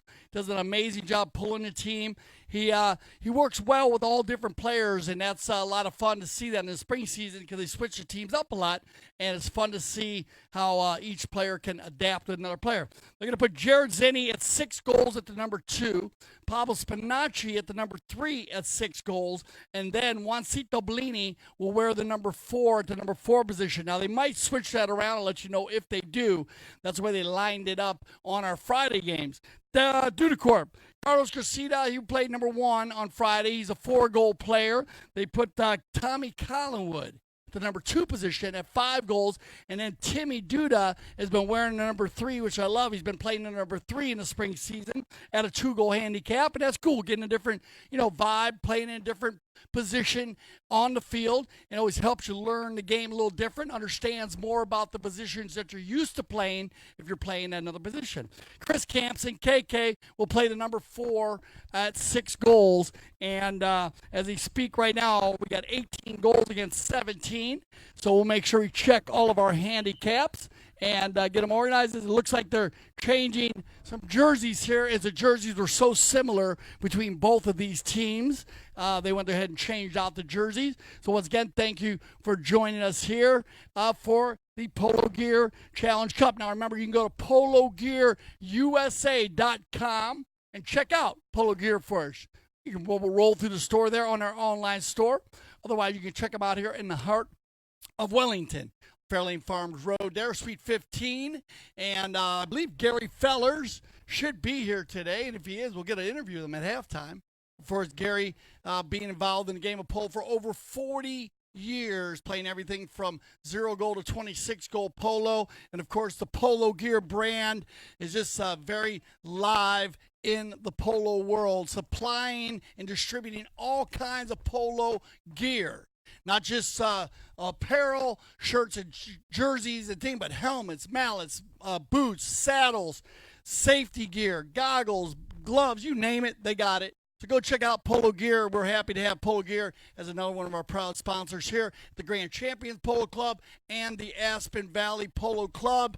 And it's been a mutual warm feeling. And also, if you go to the Polo Gear store and check out some polo gear, well, you can watch ChukkerTV there because they replay all of our games on a 60-inch high-def 4K screen there. So you can check it out, try on some boots, watch a little ChukkerTV. All right, looks like we got Alex Roldan on the far side, and we're getting our players lined up. We'll bring them over, Alex. We're going to bring the players over. We'll send the cameras out to the field. I'm Dale Schwetz. Let's enjoy this final here. It looks like we got a lot of our fans coming in here. And good to see you, Larry, back in the house. As a good group of people always here at the Grand Champions Polo Club. And we'll go ahead and get our teams lined up here and do our announcement of the players. There you go. On the far side, you see I got our scoreboard going here. And it looks like we got 1, 2, 3. We're looking for one more player. And then we'll go ahead and do our trophy presentation here. It looks like everyone's saying hello to Alex Roldan. Alex Roldan will be our mounted official in the purple jerseys. And looks like Juan Bellini down there just got done playing. Good game, Juan. Played well today, man. They're with the Palm Beach Equine team. Fun game there. Dr. Scott Swartland was the high scorer today. If you missed our early game, he played very, very well. One more player, for the Dudacorp team. And we'll get this, get it going here. Looks like we're going to have a little change in the lineup here as they're going to push Jared to the number 4 position. That means Juancito's going to go to the number 2, I believe. Yeah, there you go. Now going to keep Pablo at the number 3. And then looks like they're going to keep it the same on the Dudacorp team. So we'll wait for Mr. Carlos Cressida. And here comes Carlos down on the far side. Let's go ahead and start with our Sebucon team. We got Carlos coming in. Put your hands together for the number 1 here for Sebucon. He just got done winning for the Aspen Polo team. His name's Pablo Polito. Played the number 1 at 2 goals. And he is a fun guy to watch Polo team. Yeah, put your hands together. Then playing the number 2 on 4 goals, the ambassador of the U.S. Polo ASSN clothing line, Mr. Juancito Bellini right here. He is a force to be reckoned with in the front of the game. Playing number 3, 6 goals and all of it, Pablo Spinacci. Love seeing Pablo wearing the number 3 here in the white helmet. Pablo, good luck today. And then another ambassador coming off his Westchester Cup win on 6 goals. Put your hands together for Jared Zenny. Jared, it's been a thrill watching you play here at the Grand Champions Polo Club this spring season. Mounted so well. Now, well, welcome to the show, Carlos. There he is with a smile on his face, playing number 1 for the Dudacorp team. Carlitos Cressida. Carlos, I like seeing him at the number 1. Then a big ball hitter, a very active player on the field in the powder blue helmet. You know the name right there at 5 goals, Mr. Tommy Collingwood. And Tommy in the front of the game, we used to see him in the back of the game, but strong in the front of the game. Now, wearing the number 3 in the red helmet, Timmy Duda, captain of the team. Timmy, I like seeing you wearing the number 3, so keep an eye on him with the big number on his back. And then, what do you know, KK in the house. Chris Campson is his name. Being the Secretary of Defense is his game, and he will shut down the back door. They drive this team from the number 4 position. Dudacorp looking for their second win here in the spring season at the Grand Champions Polo Club. I want to thank everyone for joining us here on ChukkerTV. They're going to bowl in from the far side of the field for our first Chucker of play. We got Enzo cams ready, high cam, low cam, center cams, and of course the drone flying today. This should be an awesome open running and gunning team. Sebutan coming in at 18 goals. Dudacorp coming in at 17 goals. That means we're going to get a 1-goal handicap for the boys in the dark blue jerseys. Their jerseys are very similar, but they got the white shoulders on the Sebucon team. And, of course, Dudacorp has the dark arms on theirs. So here we go. They got them lined up on the far side. Pick your team, and let's have some fun as away we go. Polo Gear Challenge Cup. Who will take on the cup this year? As it's going to be Jared Zenny to win the first bowl in here and take that one down the far sideline. Open style polo right from the beginning. Looking for Pablo Polito. Pablo tries to get it moving, and wow, that ball's going to roll in as Zenny just driving one home from way out. What a goal that was. Woo! That'll start off here, and that's going to equalize at 1-1. So when you got to give up a handicap goal, not a bad way to get it back very quickly. And so they'll come back to the center here. And they'll bowl that one in. Our first bowling, of course, won by the Sebucon team. And Zenny picking up the first goal day. Second one's going to be one here at Dudacorp, though. And they'll take that down the far side. It's going to be Timmy Duda. Timmy on the chestnut pony in the red helmet. Timmy trying to run around Zenny. Not an easy task as Jared Zenny's so strong. And now if you watched our games on Friday, you would have noticed that Zenny played number 2. Bellini played the number 4. And actually the team went well. You know, they all have the ability to play any position. But they did an adjustment. And they felt maybe it's better to have Juancito pulling the team in the front. He went back to the number 2 position. And Jared went to the number 4 position.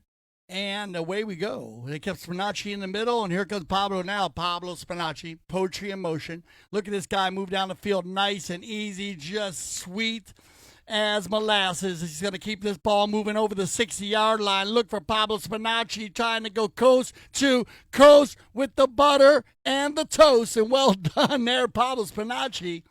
Yeah, man, some great goals here early on. Yeah, get behind your team. 4:26 on the clock. And our first 2 goals of the day have just been perfect plays here by the Sebucon team. One shot from over 100 yards by Zenny. And then Pablo Spinacci just taking advantage of all the open space that the Dudacorp team left him there. And he shows you, if you do that to him, he's going to make you hurt. And what a play by Spinacci. Back to the center they go. Of course, they'll switch directions. Oh, and we're going to go ahead and have a little mishaps there in the middle of the field. And I think everyone looks like they're okay there. We had a bowling. And looked like Tommy Collingwood. Horse kind of slithered away from him there. I don't know if two horses ride each other off. And the ball got out and looked like Zenny was off to the races. But it looks like both player and mount are okay. So we have our four-legged athlete is fine, of course. Tommy Collingwood. And Tommy looks like he's okay. I'm sure his mom's somewhere around here. You usually hear her screaming and yelling, "Where you at, Miss Collingwood?" Oh, she's hiding from me today. Well, she gave me an interview for Mother's Day. So, but Tommy looks like he's okay, so they'll put him back in. Now, remember, wherever the ball was when the whistle blew, is that where they'll bowl that ball in from the center to the boards, and they're going to get this ball going very quickly with 3:45 on the clock. Across the center they go. Tommy's going to take the hook from Pablo. Loose ball play. Carlos going to ride that one out. Non-call, and here comes Sebucan.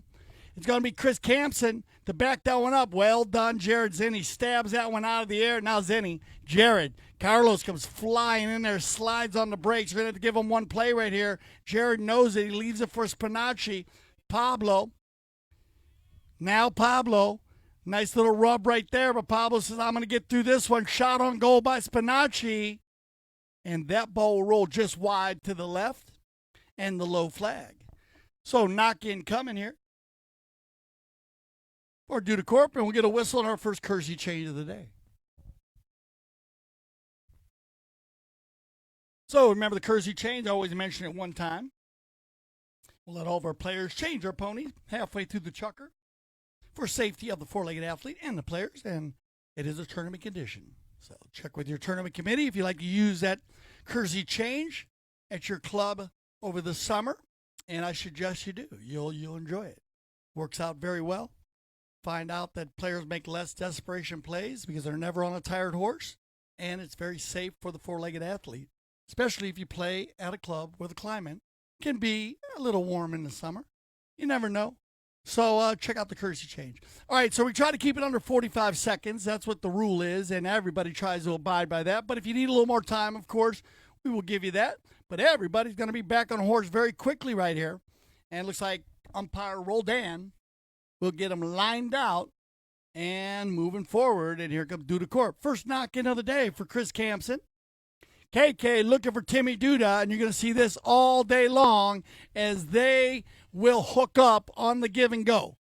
Duda, Timmy, and Chris Campson playing this year in all the 20-goal tournaments and being very successful playing high-goal polo on the Dudacorp team. Of course, remember Dudacorp, hashtag we give horses wings. Now, on the far side, Spinacci tries to pick someone up. Now it's going to be picked up by Collingwood, and he'll keep it moving forward here. But it's going to be Jared Zenny once again. Jared. A lot of room there, Jared. Nobody marking Zenny. He's going to crush one to the far side and let Spinacci run onto this one. Pablo will slow it back, take it to the inside, and now work it forward here for Sebucan. Back to Zenny. Jared launching one out here, looking for Pablo Pulido, and that's what you want. Pulido's going to get this one moving forward. Well done, Pablo. Inside the 60. Here comes Campson. Neutral play. Loose ball play. This should be an easy goal. Once, twice, and they'll walk that one in. And that's the way you do it, as Juancito Bellini is going to pick up an easy goal. But that's the way you do it. Pablo pulls the team. Zenny with a huge drive out to Pablo. Pablo takes the mallet from Campson, and Juancito just comes through and finishes it off. So that's going to extend this lead now 3-1 with 1:20 on the clock. And they'll line back up on the far side for another bowling. Loose ball play is going to be picked up by Zenny. Jared very active in the bowlings today. Now turned around here by Collingwood. Tommy looking for a Dudacorp player with nobody there. and it gets stolen away by Sebukan again.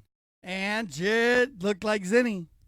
Jared, well by himself right here. They're going to have to tighten up on Jared today, or they're going to get eaten alive by the Sebukan team, because this guy at 6 goals, he is so strong. Out of the air by Collingwood, scooped up here by Spinacci, and Pablo getting a lot done here in the first chukker. Here comes your 30-second horn. There you go. That's your horn as Spinacci takes it inside the 60. Shot on goal, but that ball rolled wide to the left, and that'll end our first chukker. So 3-1 after 1. This is the 2019 Polo Gear Challenge Cup, and we'll be right back after commercial break.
At the time the taqueria began in 1975, our goals were simple: to provide service, which we did fieldside with our first trailer, quality, and those hard-to-find polo specialty items.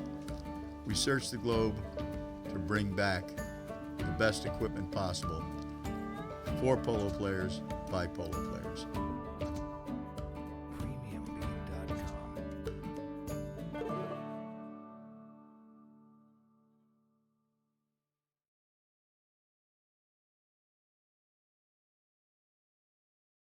Welcome back to ChukkerTV as we're getting ready for our second chukker play. If you're just joining us, well, welcome to the Polo Gear Challenge Cup. And Sebukan facing off against Dudacorp. Sebukan, 18-goal team against this Dudacorp team, 17 goals. Dudacorp got 1 goal in handicap. And that's where their 1 goal is. So they didn't get any goals on the board. And then our Sebukan team, mixing up very well. And again, 3 goals at the beginning. 1 from Jared, 1 from Spinacci, Pablo Spinacci, Jared Zinni, and then 1 by Juancito Bellini. And so mixing it up well. And the Sebukan team, and when we put these teams, we're looking at them on Friday. Well, they're a very strong team. Across the board, they may line up very well. As you know, they can play any position. All 4 positions, not a problem. They'll mix it up. The numbers don't mean anything on their backs. They like to choose and just run and gun and rotate very well. A lot of fun to watch play. Keep an eye on the backdrops here on Field 2 at the Grand Champions Polo Club. You're going to see all of our banners everywhere. We got the Polo Channel, of course, ESPN, ChukkerTV, Audi, FlexJet, and, of course, the World Polo League. You can go back and check out World Polo League .org and check that out. You'll enjoy it. Inaugural season this year. Finals were played right here at the Grand Champions Polo Club. And here we go as I'll get this one moving forward. And it's going to be Chris Campson. KK trying to get it moving forward here for the Duda Corp team, and Timmy Duda getting running hard here, but it's Pablo Spinacci. Pablo, Timmy Duda on the big gray pony. Duda back to the center. Spinacci applies the pressure. And that one stays on the field, and yeah, man, that's the way you change the field right there. That's what I'm talking about. Sabukan dialed in here. That's a perfect power polo play as Zenny catches Spinacci moving the opposite side of the field. And now Bellini, look at this, the one-timer out to Pablo Pelito. This is the polo play you're looking for. Now Pablo inside the 60. He's got to shut it down, though. Slam on the brakes. Pablo will take it forward here. He's got Juancito in the rumble seat. Now back to the goal. And what? Oh, man. The master shot as that one's going to bounce off the goalpost and get cleared out of here by Timmy Duda. And look at the pace of the second chucker. We love it. Love the polo when they run and gun like this. Here comes Timmy now with Bellini going to the speed stick. Juancito's going to win that play, backed up by Spinacci. Spinacci's going to find Jared Zenny. Zenny in the sword fight on the far side. He's got Bellini going forward. Timmy Duda stabbing that one on the move. And again, open style polo by both Duda Corp and Sabukan. Picked up here now by Collingwood. Tommy. Oh, actually, now that's going to be Carlitos Casita looking for Collingwood. Two players come together, and we'll get our, can I say that? First whistle of the day. Wow, very clean, open first chucker. We actually didn't have any fouls in the first chucker. So with 4:46 on the clock, looks like we're going to get a penalty from the spot here, or from the center. So a little uneven ride off there as two players came together and not really running and gunning too fast. So they'll move the ball to center field, about 25, 30-yard move. And they'll drop this ball. Let's see, it's going to be down here for, looks like Timmy Duda's going to go off, and we're going to get him another pony. So they got a little tack timeout. Duda's just elect to change his horse, and I'll get this ball in motion. All right, going to be KK, Chris Campson. Campson, so strong here during the spring season. Scored 3 goals from over 120 yards last weekend, Campson, and so he is he's within range. Here you go, look at this. Campson finds Gracita right there. Carlitos, once, twice, 3 times. Malady out of the air, yeah, Carlitos, and that's going to be the first goal of the day here for the Duda Corp team.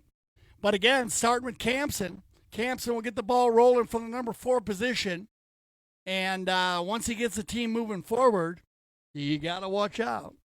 So Campson took Carlitos, and we're looking at 3-1 now, or 3-2. 3-2 with 4:05 on the clock. On the bowling, it's going to be Zinni. Jared. He'll take it forward, nobody on him again.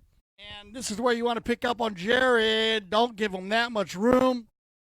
He gets that one moved to the outside, and Spinacci will go ahead and leave it right there to get cleared out by KK. Chris Campson. Now, picked up again now here by Pablo Pelillo. Pablo, he's got Zinni going forward. Jared trying to get through the hook of Collingwood. He gets it done. Jared Zinni going to hit one from about 45 yards, but off to the right side. And again, we'll get a whistle, and that'll stop the clock with 3:23 on the clock. 3-2. As we have our second courtesy change of the day. Everybody down in the north end zone for this courtesy change. This should be a pretty quick one. Looks like everyone's going to take advantage of it except Duda and Spinacci. They'll go ahead and stay on their mounts. As again, the courtesy change is not a mandatory change. You use it if you need it. And of course, players could change at any other time, like they do in the sport of NASCAR racing. Change your tires whenever you want them. Well, you want to get some fresh legs, a fresh mount, you can do that whenever you want, but you do have the courtesy change if you need it. It helps out also with you're playing at a club where maybe some players that are playing are not very fast with changing horses, so gives them an opportunity to get on and not have to rush changing their spares. And it looks like we got everybody back out of here, so we'll get this knock-in underway, and it's going to be in favor of Dudacorp. Remember to check out the Polo Gear USA.com website, and let us know what you think. Get on the Facebook conversation, and give Polo Gear a shout out. If you use Polo Gear and you have some gear that you use, let us know in the Facebook conversation what you like or what you've bought from Polo Gear, and spread the love. Here we go. It's got to be Timmy Duda to work this one down here the sideline. Carlos Gracita is going to scoop this one up and move it a little bit further forward, and now you got Campson going forward here for the Duda team. Now, Pablo Polito leans way out. Campson scoops that one up. KK in between two Sebucon players. Shot on goal by Chris Campson. That one's going to roll out to the outside. It'll be Juancito. Bellini is going to open that one up perfectly to Jared. And now here comes Sebucon. Jared Zenny. He'll drop this ball to Juancito. Well done. And now Juan has a little bit of room to work here. Gracita's going to come over. Juancito's going to take it in behind him. Juancito still has control here with Spinacci in the rumble seat. Bellini takes it back to the inside. Scooped up here. Stolen away by Gracita. Carlos Gracita on the bald-faced Bay Pony. Good hook in there by Bellini and the back shot. Well done, Juancito. Making two plays. Stolen away here by Timmy Duda. Picked up by Campson. And man, we got a pinball game going on. But it'll be Jared Zenny to hold the fort down here for Sebucon. Wide open Polo playing here in the second chukker. 1:55 left as Zenny will take this one and get it back up to Spinacci. Pablo. Spinacci leaves that one behind. Bellini says no problem. Takes it forward on the near side now. Now leaves it for Pablo Polito. Unselfish Polo by Sebucon. Now inside the 40. Backed up by Duda. Shot on goal by Spinacci. And the low flag.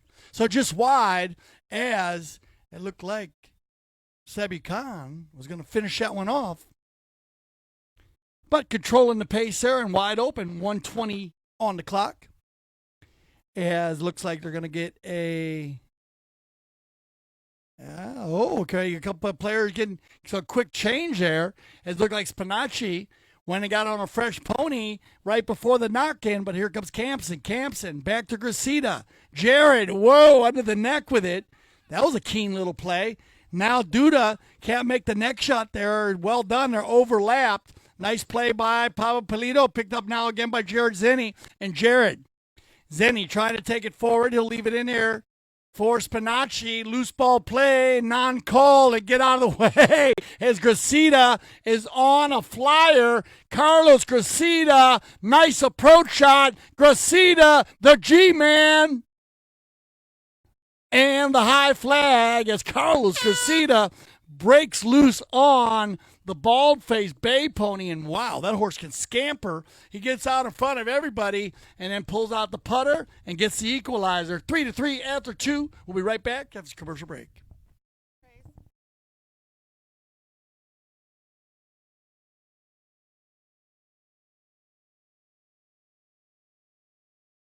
James Fody back again with Juan Bellini to learn some polo words in Spanish. What do you got today? Hey, James, how are you? How are channel Polo people and ChukkerTV? We started with the Bridle. In Spanish, we call Freno. Freno. Freno. And this is like, especially, this is called Media Luna, half moon, because you can see the horse. It's like a bridle, like a gag. This is called gag, like called levantador. Levantador. Levantador. Levantador. That's the name of this bridle. It's a double bridle. It's levantador, doble levantador, and that's they call the reins. We call it riendas. The leather called riendas. Riendas. It's another R I can't roll. I know. So this is what we use. Most of the horses do bridle use levantador, and then we can go for the next one. They call. In English, we call saddle, and in Spanish, we call montura. Montura. Yes, that's montura. English, Not bad. English saddle, because you have the Western saddle, you got a jumper saddle, so we have a different type of saddles. In polo, we have a English saddle and a polo saddle, the way you want to look at it. So I think that's pretty much what we use in the polo equipment. Well, that's Juan Bellini once again with your polo words of the day. The club is absolutely fabulous. If you're a golfer, the greens, the bunkers, the fairways are in fabulous condition. If you've not played this course before, you need to play the course. And if you did play before, you'll be amazed by the difference in the quality of this course. The people here are friendly, the staff is excellent, the course is in great condition, and it's a lot of fun to be here. We bought it 2.5 years ago, had a 3-year project to totally renovate the course, which we completed in 19 months. We've now got 2 restaurants, championship course. It's immaculate, pristine. Everybody will see as they play today, and we're looking forward to a great day. They've turned it around, and it's unbelievable what they've done to it in just a couple of years. They've restored it to what is really a gem in Wellington. It's an absolutely tremendous golf course. It's in great condition. All right, welcome back here as we get ready for our third chukker play. We got a set of 3s on the board, and everybody out on the field very quickly here in the finals of the Polo Gear Challenge Cup. And of course, Polo Gear. We were talking about Gary Fellers, of course, and Gary being the co-founder of the Polo Gear brand, and for nearly 40 years been in the game of polo, being involved in everything from 0 to 26 goals.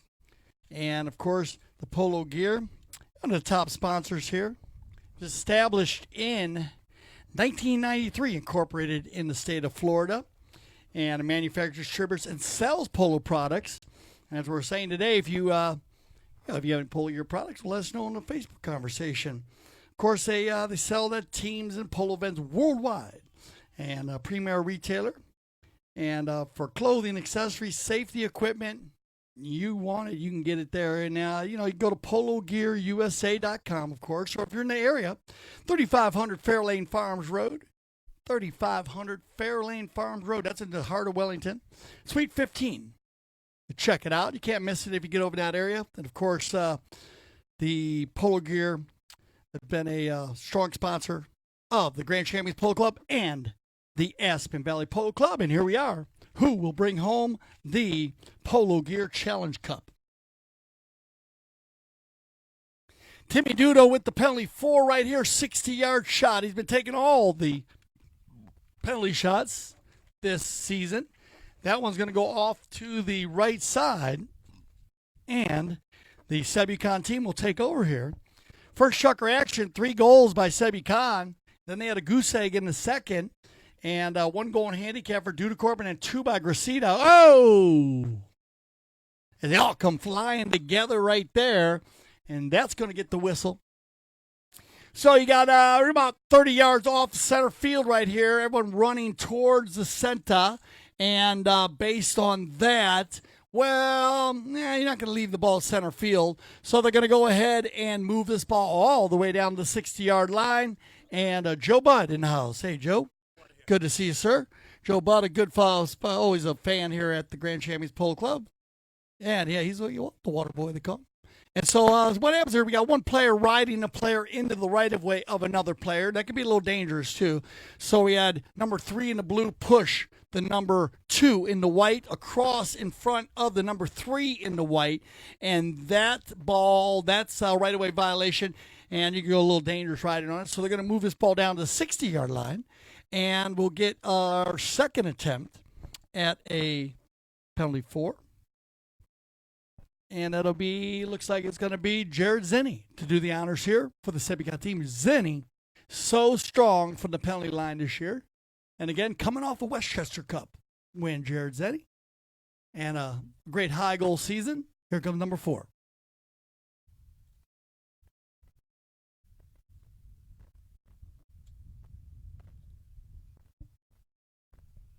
Jared, that's the high lofted shot you want. But off to the left side. Oh, wait. And low flag, outside, high flag, low flag. What you got? Here we go. Do the dance. Oh, no. All right, we're going to call it a goal. So they're going to overrule the flag judge there, and the umpire's going to say goal, and he's allowed to do that. And remember, the goal judge is one judge, but the umpire has the final call on any goal shot, and they're going to call that. It looked like a beautiful shot to me from here. Of course, I have a different angle, but they're going to call that a goal. So Jared Zenny successful from the 60-yard mark, and they'll make it 4-3 with 5:10 on the clock. Now in the corner, going to be Gracida Carlos in a sword fight there with two Sebucon players and a whistle on the play. Now, usually when you see two players attacking one player, well, in the game of polo, you will usually get a whistle there. And, yeah, you're going to get one. It's going to be a 1-meeting-2. Now, remember, two players will have the advantage over a player meeting the ball. And the reason why 1-meeting-2 is called, well, you know, if two players are riding each other off and one player is going to meet those two players, well, you could have, well, you can understand. Two players could run into a player, and so that could be dangerous. So even though it was at a standstill there, you had Gracida going towards his goal. So they're going to move this ball down to the 60-yard mark. I like this move by our mounted official. And they'll drop this ball, and here comes Chris Campson now, KK, with an opportunity for a 60-yard. Penalty 4. Campson doesn't get all of that one, stolen away by Gracida, picked up here by Zinni again. And once again, Jared Zinni everywhere on the polo field. Offense, defense, you name it. He's got it. Mounted so well, this kid. Now he takes it back to the inside, and they'll leave this one for Juancito Bellini. There's that four-man rotation I'm talking about. Now look at this. Oh, yeah, Bellini's got Pablo moving forward. Well done, Juancito. Off to Pablo Pulido. Pablo Pulido inside the 40, the 30, the red zone. Backed out of there by Collinwood. Wow, how did that happen? Shot on goal by Zinni, and the high flag as Sebucon. Man, that's the thing about this team. You think you got them beat. You make a great defensive play, but then there's always somebody else making an attack or a hook or a bump or something. They are so strong everywhere. Now, with 4 minutes left, we got a lot of players changing ponies. So I'm not sure if they're going to go ahead and do a courtesy change right now. I guess they are. So.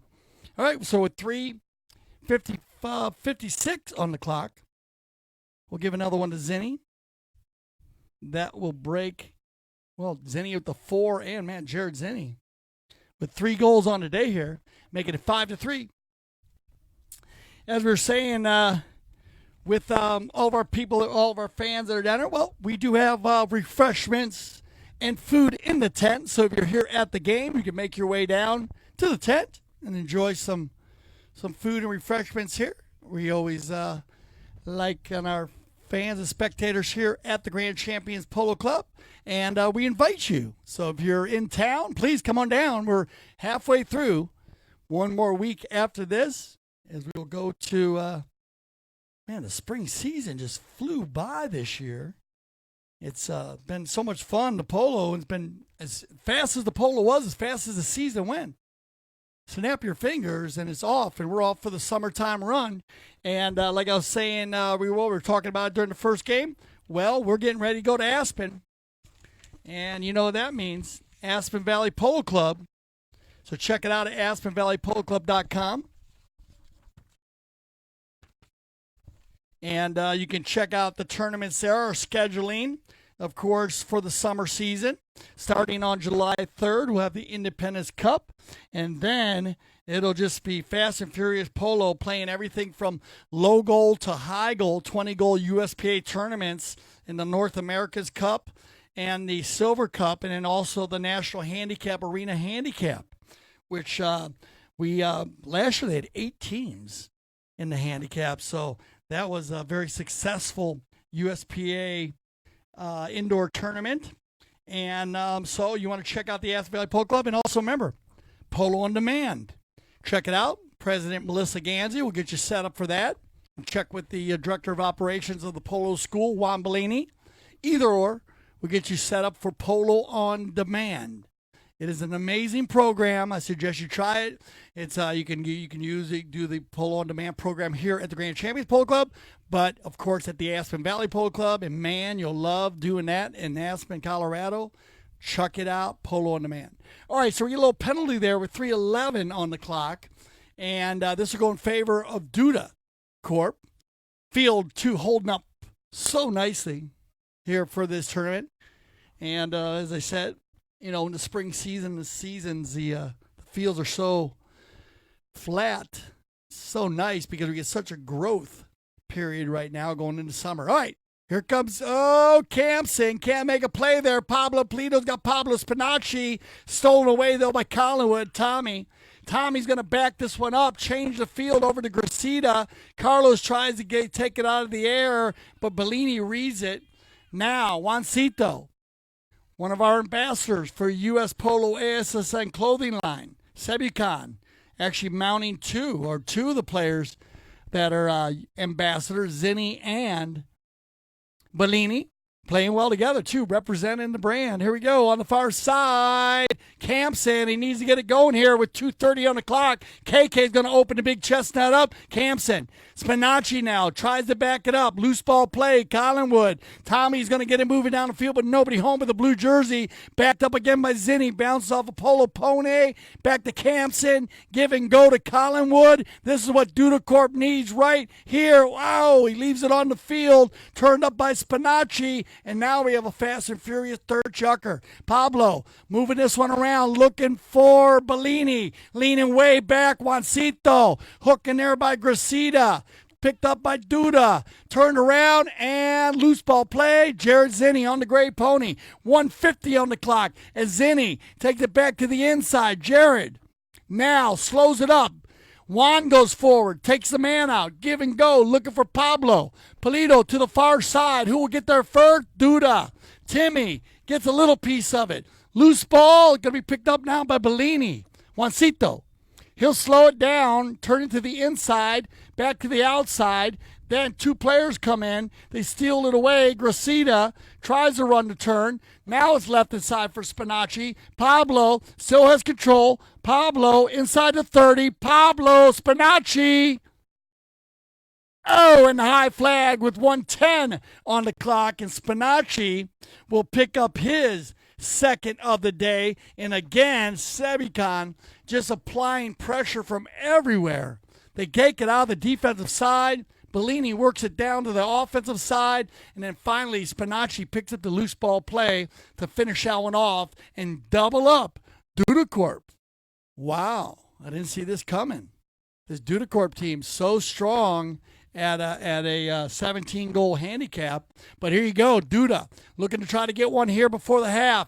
Duda, and it's going to be Collingwood. Tommy. Here comes your horn, Tommy Collingwood. Oh, yeah, Tommy. That's the way you silence the crowd and silence the announcer. Well done, Tommy Collingwood. Finished the half off with a burner, and that's going to make it 6-4. So that'll end our third chucker. If you'd like to stretch your legs, I'd like to invite everybody out to help us out. Maybe put a few of these divots in. There's not many of them, but a few of the bigger divots. If you could help us out with that, I'll play some divot stomping music, and we'll be right back. You're watching ChukkerTV. James Fody with ChukkerTV. We're here with Juan Bolini. Now that the winter season's ended, we're now in Spring Polo. It's a little slower. We're not playing as many games, but the Grand Champions Polo Club keeps going on. Is there a different mentality because you're not playing as many games? No, it's not about the mentality. The level of polo goes down because we used to play 26 goals. Now we're playing 20 goals. And some of the players we play now, this is a really good season for ourselves to try different horses, new horses, to try to make the cut for next season. But the mentality is just, when you're a player, when you go to the field, you want to always play well and do the best. So what I really believe is that it's more relaxed, because it's not just about winning or losing. It's just right now it's just about to play well and focus on your horses and have a great time. And I think the facility of the Grand Champion and Santa Rita provide the fields and the quality of polo that we play this spring is incredible. We play 20-goal polo. We have and the fields that the best younger American players. You got Grant Gansi, you got Jared Zinni, you got Carlos Gracida Jr., you got Tommy Collingwood, you got Juancito Bellini, and actually Justin Daniels. So basically, I think this spring polo has been one of the best spring polo we ever have because of the level of quantity and quality of polo that we have. Okay. And there's a lot of hard-working players in the league. Who do you think's the hardest working polo player? Other than me, I think everybody. I don't know. It's just a hard question for the hard answer because I think in the field everybody work hard. I mean, and then sometimes it's like when you're a player in any different sport, you have days.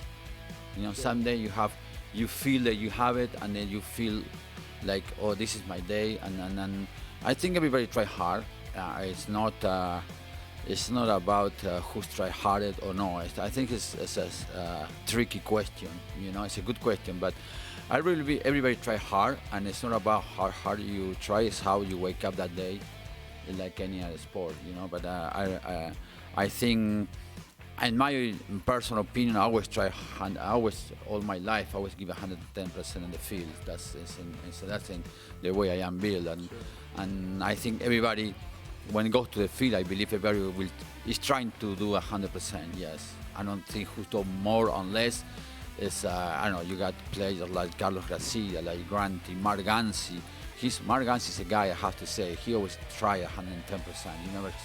You never see Mark Gansi just not try, or Granti, or Juancito, or Alejandro Novillo Estrada, Sugar, Jared Zeni. I mean, the quality of play that we have, I said, everybody try very hard. So it's I don't know. I think that's the level of polo player we have is like, I don't have any doubt everybody try the hardest. That was Juan Bellini. I'm James Fody with ChukkerTV. Tune in next time.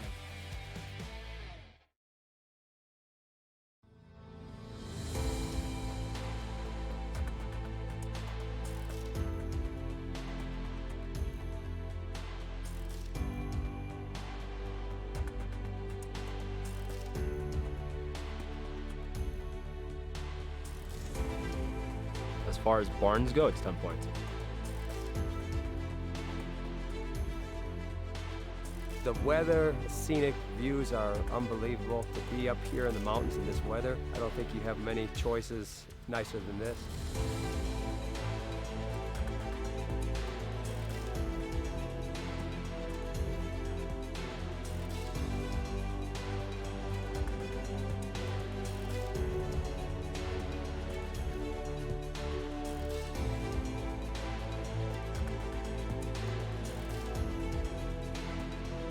I feel like we have some really competitive polo up here. It's friendly competitive polo.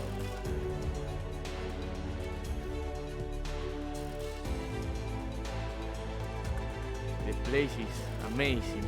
Good polo fields, good players, good horses, so it's a good experience. It's really good.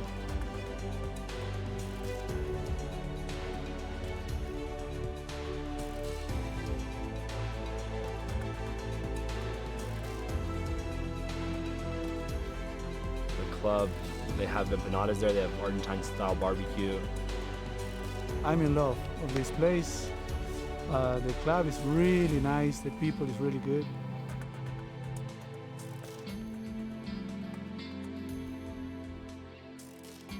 At least what I can see is that it's an amazing place to be playing polo with the family and with good friends, enjoying, and the weather is great. I can't complain at all.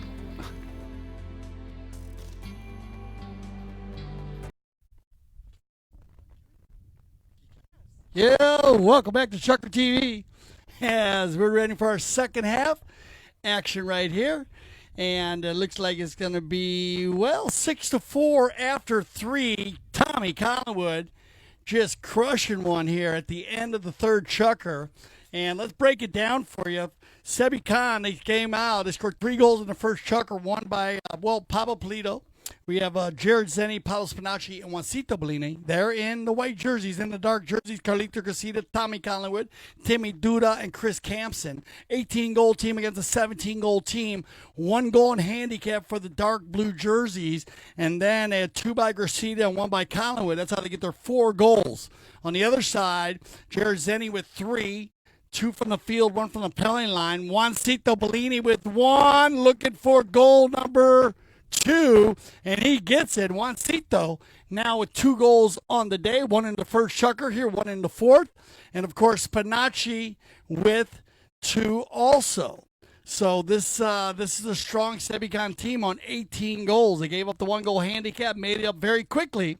And I'd like to welcome everyone to ChukkerTV and here to the Grand Champions Polo Club. So remember, we have food and beverage down here in the VIP tent. So come on down. Enjoy yourself. Get yourself a sandwich and a refreshment, and then watch the second half. Who is going to take home the Polo Gear Challenge Cup? Chris Campson going to win this bowler right here. KK. Now Campson trying to go down the field looking for a blue jersey, but it's going to be stolen away here by Jared. Zenny, loses it to Collingwood. Now Tommy ducking and diving, takes it back to the outside, looking to tail it back up to Timmy Duda. Duda now back to Collingwood. Collingwood at a standstill. There's a seam. Collingwood sees the seam. Oh, off the post. The master shot and stolen away by Jared Zenny. Ooh. Whistle on the play. So we're going to see what they decide on this one, as that ball came off the post, and looks like they're going to blow a penalty on Zenny, trying to steal that one out of there. And in which case, they'll drop this ball right in front. So this should be an easy pickup for the Dudacorp team. And a good way to start the second half, down by 3 goals. And so they'll drop that one there. So on the master shot by Collingwood, Tommy, he, looked like Zenny when he tried to steal that ball out of there. Now the ball bounced off the post, and that right of way was going up and down the field. Zenny went 90 degrees to steal that ball out of there. He's going to get whistled up on the right of way violation, open goal penalty 2, and Collingwood will get his second goal today. So Tommy's going to award the penalty 2, and back to the center, and we'll bowl in right here, our whole second half right here in front of our center camp. And Alex Rodan will give him that ball back. It's going to go all the way through the back, and Jared Zenny's going to drop the hammer right out of the bowl. And number 4 in the white jersey gets it moving forward. Loose ball play. Now it's Juancito Bellini on the gray pony. Juancito, well done. Oh, yeah. Juancito Bellini, golazo. Yeah, man. What a goal by Juancito Bellini. Not just the goal shot, but the near side neck shot to set himself up. Oh, man, spectacular. Wow, unbelievable. Juancito. That was amazing. Woo! Juancito Bellini picking up his 3rd goal of the day. 2 here in the fourth chukker, but that was incredible. Unbelievable. All right, on the back shot, it's going to be Campson. And non-call on the play as Jared Zenny jumps in there, steals that one away, and off to the races they go, and it's going to be Spinacci now. Pablo, shot on goal, but that ball looks like it's going to go off to the left side, and Dudacorp will dodge a bullet there. So all those changes went up. We're going to knock in coming for Dudacorp. And with 3:03 on the clock, we're going to go ahead and get our courtesy change. So, 8-5 here on the courtesy change, and not many. Well, it's been back and forth, actually. This Sebicon team playing very strong, as I said earlier. They rotate very well. They switch up positions perfectly, and you'll see the same thing with this Dudacorp team. It's just the Sebicon team has come out firing very early, and they have not missed a lot of goals. On the other side, Dudacorp's shot at the goal has had a few go wide, and that's probably the difference here. Otherwise, pretty even on the bowl-ins. And with a 3-goal difference, anybody's ball game here early, halfway through our 4 chukker play. So they're going to do the courtesy change down in the north end zone in our Orlando goal. And we'll see if Duda has something up their sleeve here on the knock-in. All right. So on the knock-in, 3:03, looks like Campson is going to go ahead and line them back up. Chris Campson will get him in, gives a little polo huddle down there. Here comes KK. KK now on the far side. He's going to find Collinwood. Tommy's been strong in the third and fourth chucker. Campson goes riding in there with his mallet in the air, and then he gets the whistle. And it looks like they're going to drop this ball from the spot. So spot hit coming for the Duda Corp team. And it'll be KK. Chris Campson. Oh, whoa, misplay right there by KK. Okay, and it's going to be taken away. Chris will go gather himself right there on that block play by Pablo Peludo, and then it's going to be taken for Campson, KK. Now on the far side, Chris Campson. Oh, Campson looking good right here. Gets it out front. Campson can't take it out of the air. Nice hook in there by Bellini. Backed up by Pulido. Looking for Jared Zenny. Stolen away by Gracida. And watch out, Spinacci. Pablo leans way back. Oh, Pablo up on the handlebars right there. Regains himself, though. And, man, what a rider. And now it's going to come across the center, but here comes Gracida. Carlitos slamming on the brakes. Carlos looking for Duda. Doesn't get it out to Timmy, and it'll be broken up here by Spinacci. Now the give and go. Carlos, he'll break up that give and go and take it forward here for Duda again. Carlos looking for Timmy. There's the connection. Timmy and Zinni. Jared leans way out, makes the hook. Open back shot. Stolen away here by Gracida. Carlitos, Carlos, and Bellini. Shot on goal by Gracida. Back to KK. 1:35 on the clock. As that ball looks like it's going to get buried, and we're going to see a few players run off for some fresh ponies. Looks like Jared Zenni's going to jump on a fresh one. Pablo Spinacci riding the Santa Rita breeding operation, young horses. So you'll see Pablo's changing a lot as he'll switch his ponies up a lot as he is playing some young horses. Some really top young horses playing here in the spring season. A lot of the pro players will bring some of their top young horses that are ready to move on. It's a great place to get those ponies going to another level, especially using the courtesy change. That gives them the opportunity to give those horses an opportunity to rest. And at this case, so it looks like we're going to get a couple takers on this one as Gracida, as we do have a attack time also. So attack time for Gracida. He's going to go ahead and just change mounts, get back on the field as quick as possible. And he'll come back in on the gray pony. And here comes Spinacci on the little dark pony right here. 1:34 left in our 4-chucker play.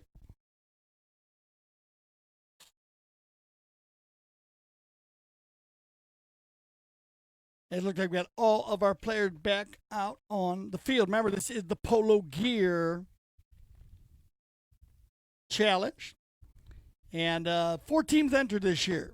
We had 2 18-goal teams, 2 17-goal teams in this tournament. And, whoa, it was one of the most competitive ones we've had here out of the 4 that'll be played this season. Here, 5. As now on the bowl in here, Jared Zenni's going to try to ride that one out. It gets stolen away here by Campson and KK. Campson, yeah, and I like that because Campson, instead of taking another tap to the left side, and this is another schooling play right here, as he takes the ball, taps it to his right, but he bellies way out to the left, and then he leans out and hits a little cut shot to slap that ball through the goal from about 40 yards out. And now Campson gets Dudacorp within 2 goals with a minute left here in our 4-chucker play. Duda coming alive here at the end now. That one will bounce off the mallet. Zinni left in there for Spinacci. Now Juancito give and go back to Jared. And here comes Sebucan. Bellini's going to go the speed stick in the inside. Tommy Collinwood slams on the brakes, backs that one up for Dudacorp, and here comes Duda, and here comes your 30-second horn. Now, Pablo Polito will leave that one for Spinacci, and Pablo's going to get caught on the turn with 25 seconds left. That will end our 4-chucker play. 2-goal difference. We'll send everybody off, and we'll be right back for our fabulous 5th chucker.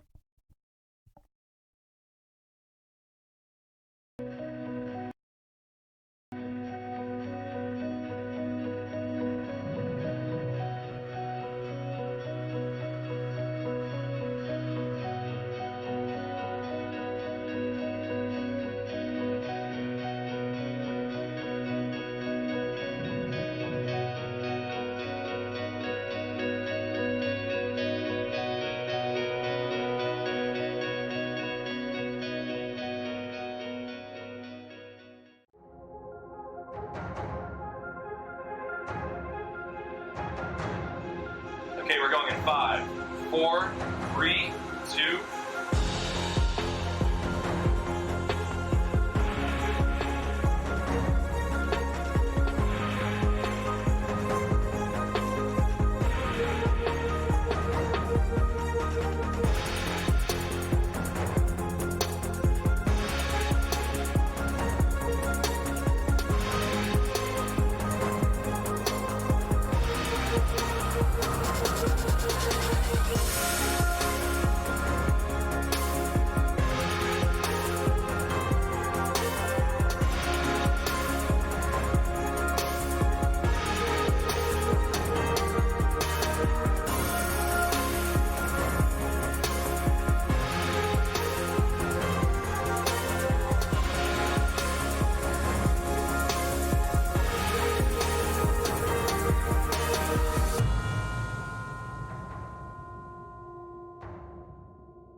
All right, welcome back here for our fabulous fit chuckers. We're going to start this off with a center hit in favor of the Dudacorp team.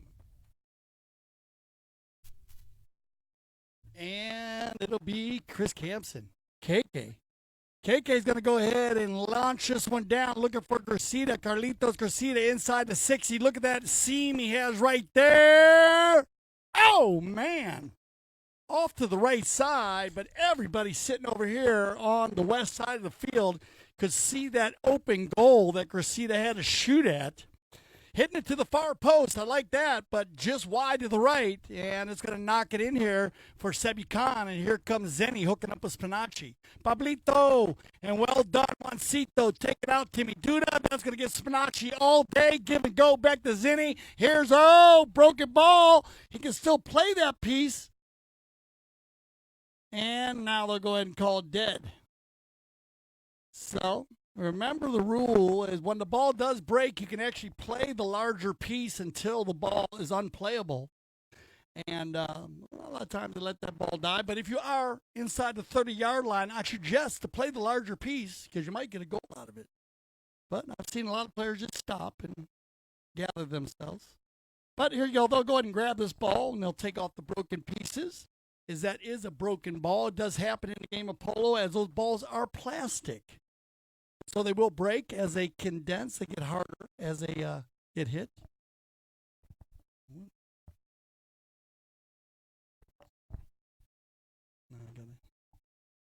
Right. So right there we a little bit of a. All right, so we're going to go ahead and. Yeah. We got, looked like Jared Zenny coming here, and he's going to go ahead and take his one back across the center. Jared, now once, twice, and shot on goal. Duda's going to take it out of the defense area. Back that one up here for, lean way back, Chris Campson. So we're going to go ahead and take it to the far side of the field here as Campson backs out. Now gets stolen away here by Spinacci. Pablo, whoa, gets his pocket picked right there. And then he's going to get whistled up. And it kind of looked like Campson reached way back there. Campson got looking around like, hey, I didn't. Campson got caught with his hand in the cookie jar. We say, who got the cookie from the cookie jar? Chris Campson caught with his hand in the cookie jar, reaching back. Remember, you cannot reach behind. The ball must go past your boot on the far side for it to be a playable ball. If there's a man behind you with the ball, you cannot reach back in front of him and steal that ball. It's called reaching. Spinacci had that ball in front of him behind Campson's boot. And they'll take this ball in for an open goal penalty.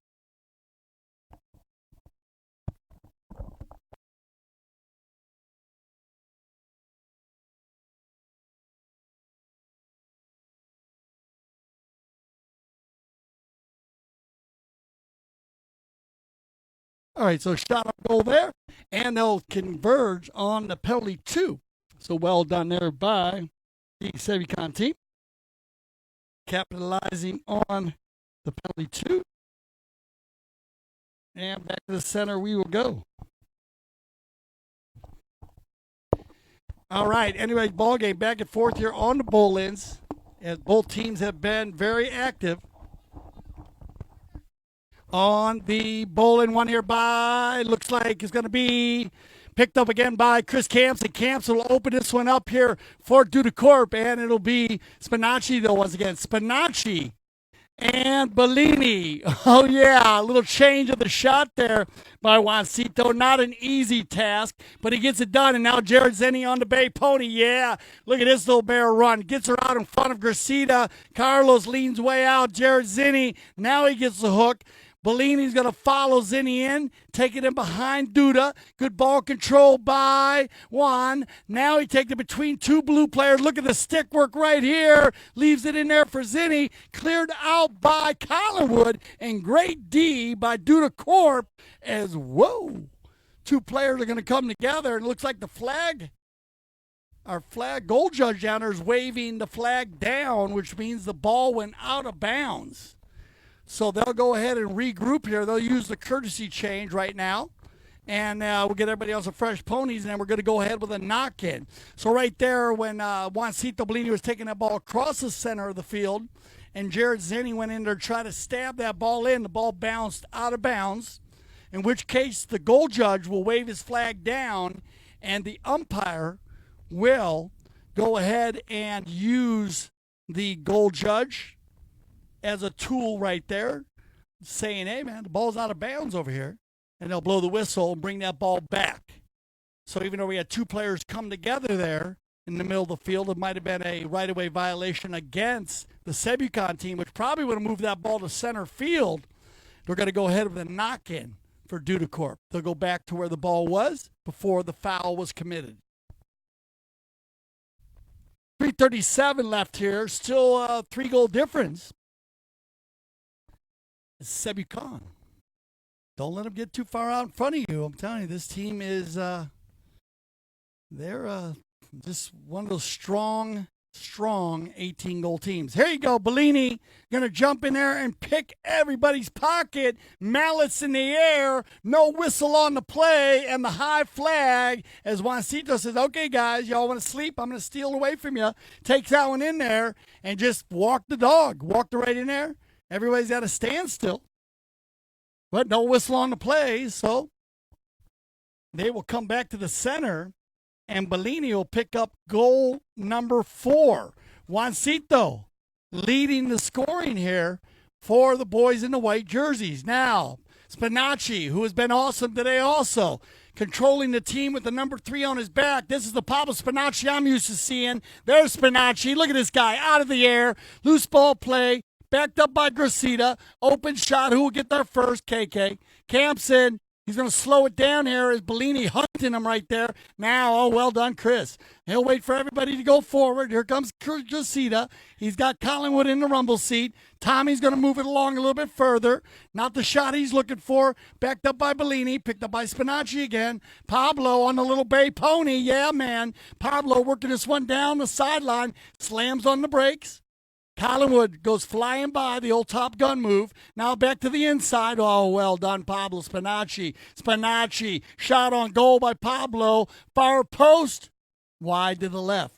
But, and then a huge attempt there by Pablo Spinacci.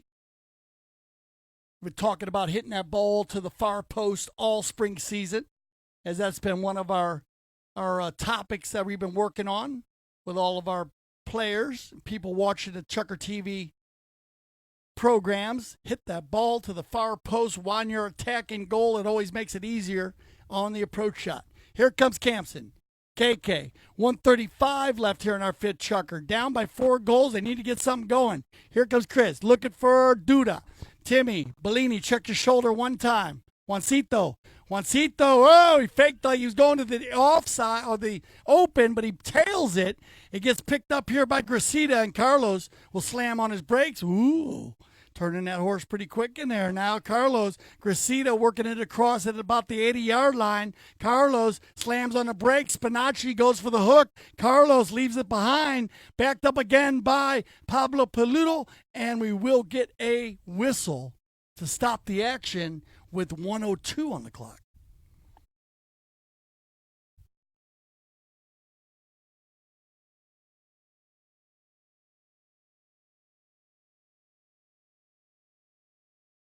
How's he laughing?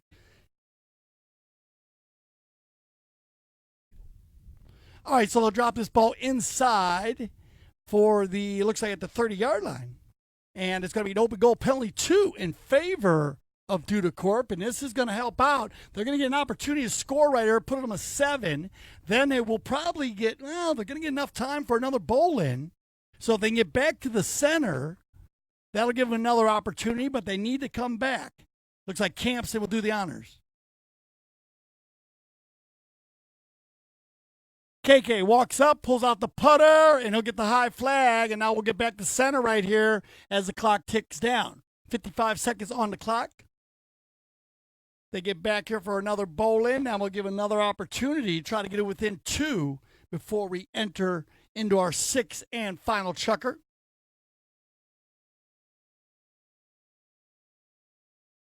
Looks like Gracita doesn't really want to go for another run, but I don't understand that. But all right.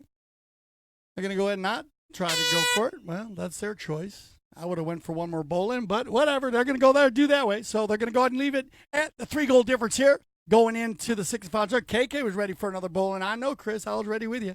All right, so we'll get everybody on a fresh pony, and you don't want to miss his 6th and final chukker. Stay with us. Who will take home the Polo Gear Challenge Cup?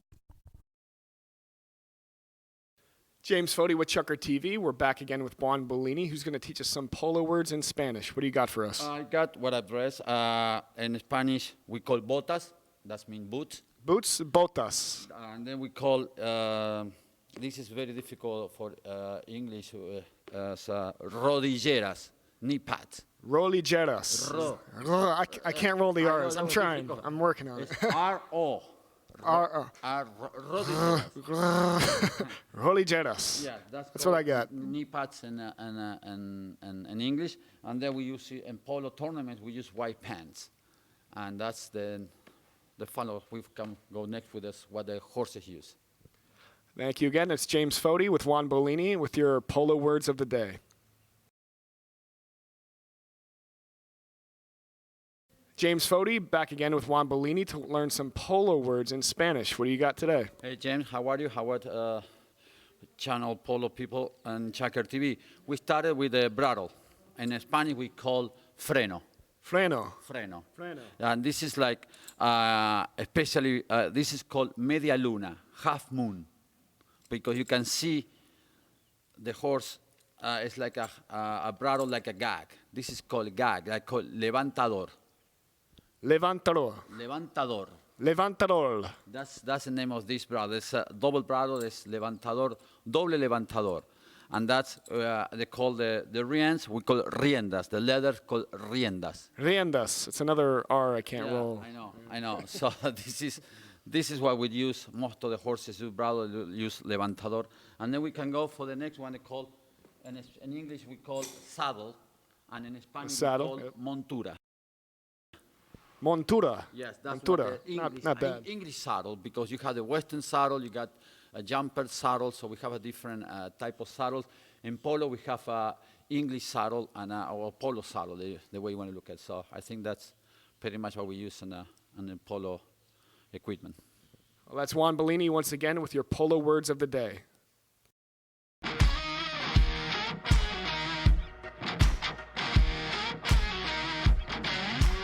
My name is Julio Gracita, and this is Cupid.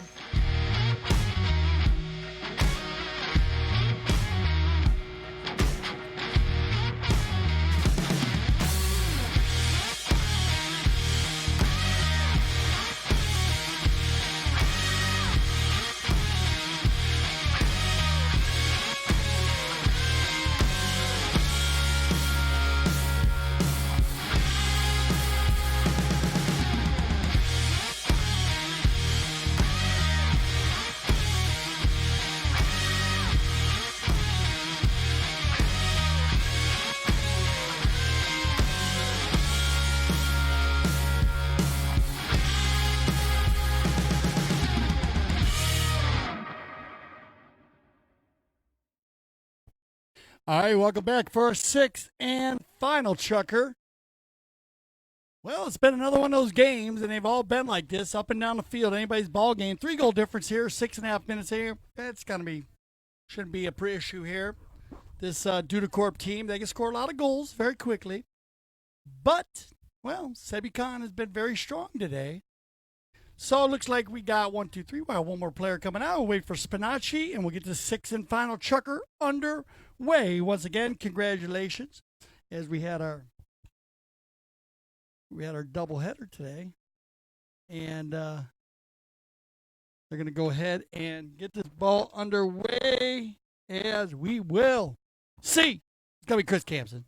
Campson, you want to win the first bowl in here? Chris, get it moving forward, and Campson working it down. Just had a little chat from Juan Bellini on the sideline here. Let's see if it works. Juan Bellini, what'd you tell him? Look at this. Look at Campson. Oh, KK, yeah, gets a little love from the sideline between the fifth and sixth chucker, and then just takes it out of the bowl in. Look at this. Puts his team within 2 goals. Perfect place to be in. And Campson showing how to get it done there. And let's see if he can do it again. You can go and win this bowl in and get it down and get a run going. As back to the center, big bowling right now. Campson says, I'm going to go to the front of the bowl, and they're going to wait for Jared, though. Jared says, give me a break, man. All right, and here we go. That ball's going to bounce out for, oh, look at this, KK.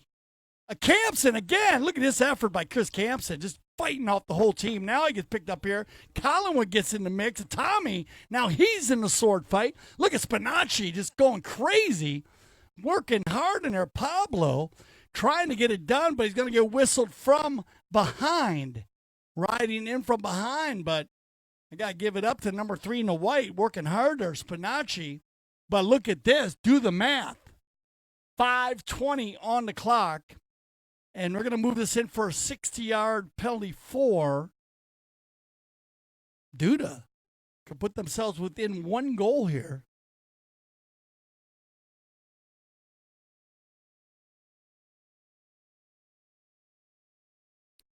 And so we'll go ahead and tee it up. Let's see who it's going to be. It could be Timmy, or it might be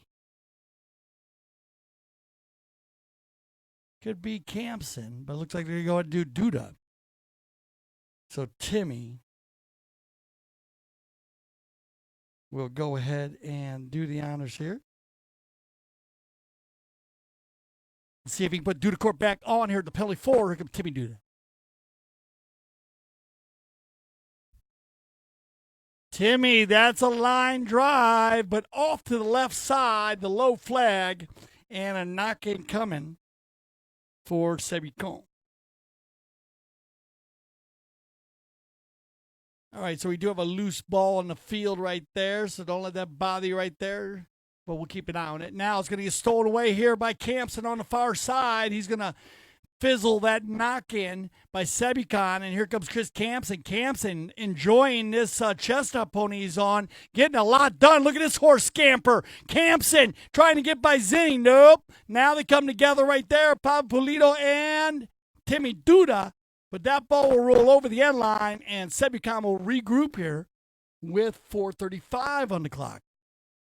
So let's see if Sebicon can put together a knock-in here, as Duda's been breaking up every play that they put together. Here you go. Now Spinacci once again trying to get through the hook, and he does. And now it'll be Sebicon to move this one down. And Pablo Spinacci. Spinacci looking for Bellini. Juancito doesn't have a play there.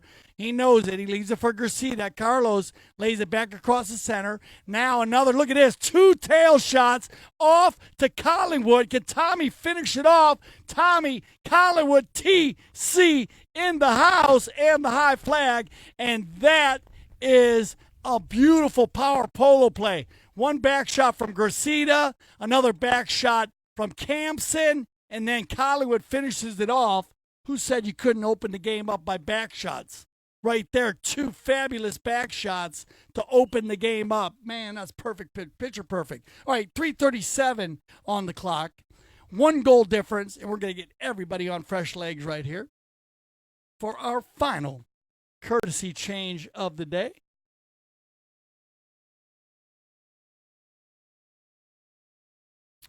All right. So Campson and Collingwood coming alive here in the sixth chukker. Get it within that one goal. Let's break it down for you. 3-1 after the first chukker. Sebikon. And then 3-3 after the second chukker. Sebikon, they went into halftime up by 2 goals, 6-4. And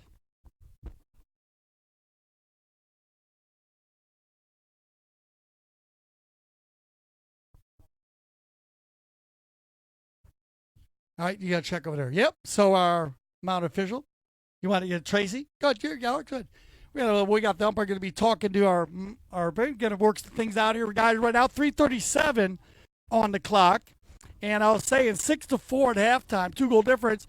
Then it went 8-6 after the fourth, 10-7 after the fifth, and then, well, you're looking at it right now, 10-9. All right. So we got everything worked out there with our mount official. Checking with Tracy, scorekeeper extraordinaire, here on the sideline. They got everything worked out. Here we go. Get behind your team. Who will take home the Polo Gear Challenge Cup? Jared Zenny says Sebikon. Here comes Jared. Oh, yeah. Look at this ball right here. He's got Juancito Bellini on the give and go. Drive for show. Putt for dough. Well done. Man, Zenny and Bellini hooking up. And that is another perfect power polo play. Win the bowl in. Just crush one down the center. Juancito gets the gray mare running perfectly. And then you can't stop him. Wow. Good hook up there, guys. Super play. That's going to put him back up by 2 with 2:54 on the clock. Still a lot of time left in this polo game. I'm going to wait for Timmy Duda to get back. And they'll reline them, and here we go. Loose ball play, KK. He's going to leave it there for Carlos, so Gracita will turn it up. Carlos back to camps, and no, he's got Collingwood. TC, Tommy Collingwood will slow it down. Look at this give and go. Wow, another fabulous play now by Dudacorp. What polo we're watching today. Look at this play. Carlos, Spinacci, and wide to the right. So that was another tremendous play there by Duda. Now Carlos starts it off, hits it back to Collingwood. Collingwood hits it back to Gracita on the move. Awesome polo. And but just couldn't finish. So they're going to line back up for a knock-in now. And that would have been a huge goal. That would have been put them within 1 again with 2:07 on the clock. But still, a lot of time. Okay, umpire roll Danielle's play. And let's see, this Dudacorp been very strong on breaking up the knock-in plays by Sebikon. Oh, Timmy, go bad. Hey, actually, good luck. The horse kicks on back to him. Oh, yeah, Juancito out of the air. Juancito Bellini. Very strong second half this kid has had. Now Juancito taking it forward. He knows he's got Pablo Pulido in the rumble seat. Now look at Juancito. Takes it through 2 Dudacorp players, pushing Collingwood all the way off to the side. Picks it up on the near side. Leaves it in there for Spinacci. Pablo Spinacci looking for another goal, but that ball will go over the end line. But that's okay. Finish the play. Line your team up on defense. And now with 1:15 on the clock, that's this 2-goal difference. KK's got to get something going. Duda and KK. Campson leaves it here for Collingwood. Collingwood is everybody going forward. Now back to the center. And again, a great give and go looking for Campson. Pablo Pulido's going to get there, though. Swing and a miss. Campson takes it to the inside. Oh, well done, Jared Zinni. That was a clean play. He met him perfectly there. Well done, Zinni.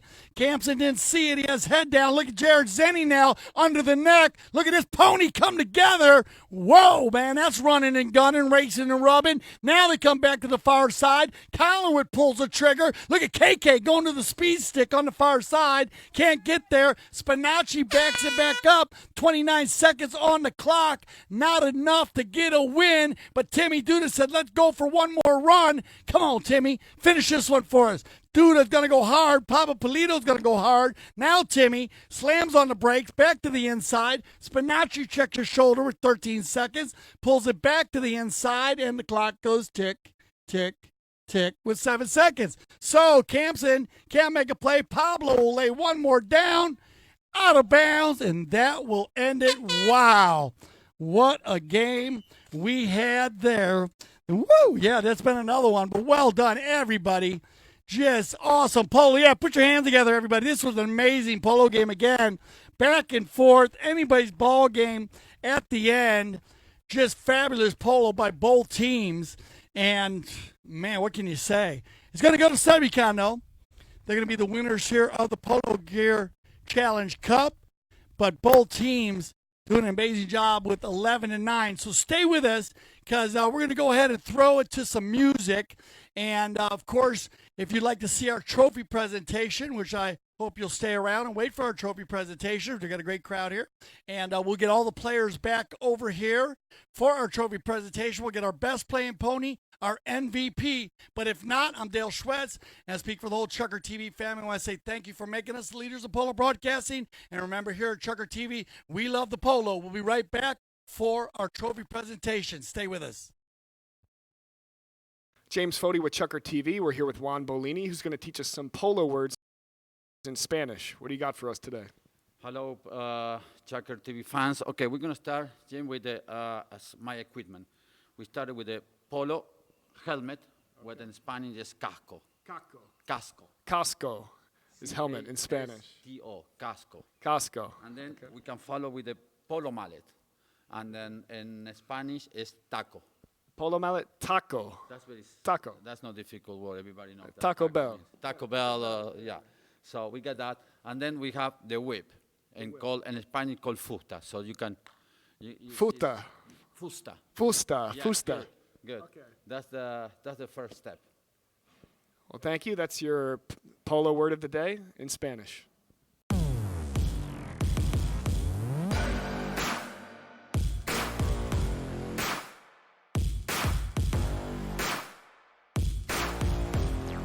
Takes it away and now gives it over to Gonzalito. Gonzalito picks that ball up now, making a run back down the other way.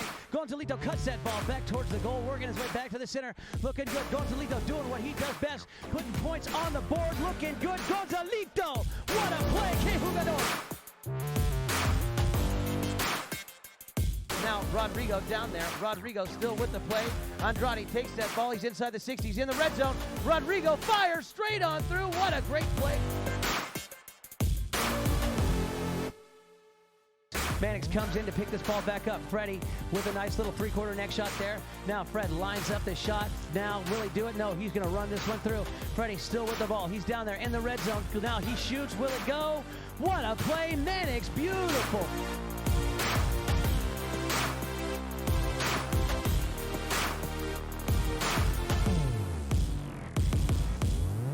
Mark Ganzi going downfield for the pass. Now Rodrigo fires that ball down there. Ganzi comes in.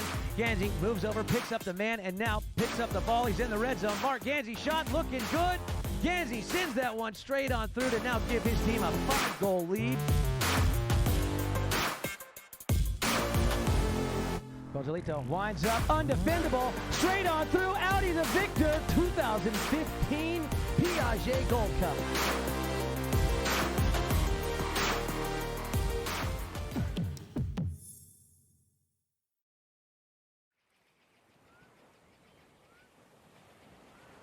The first time that I came to Mandarina, I couldn't believe what I was seeing.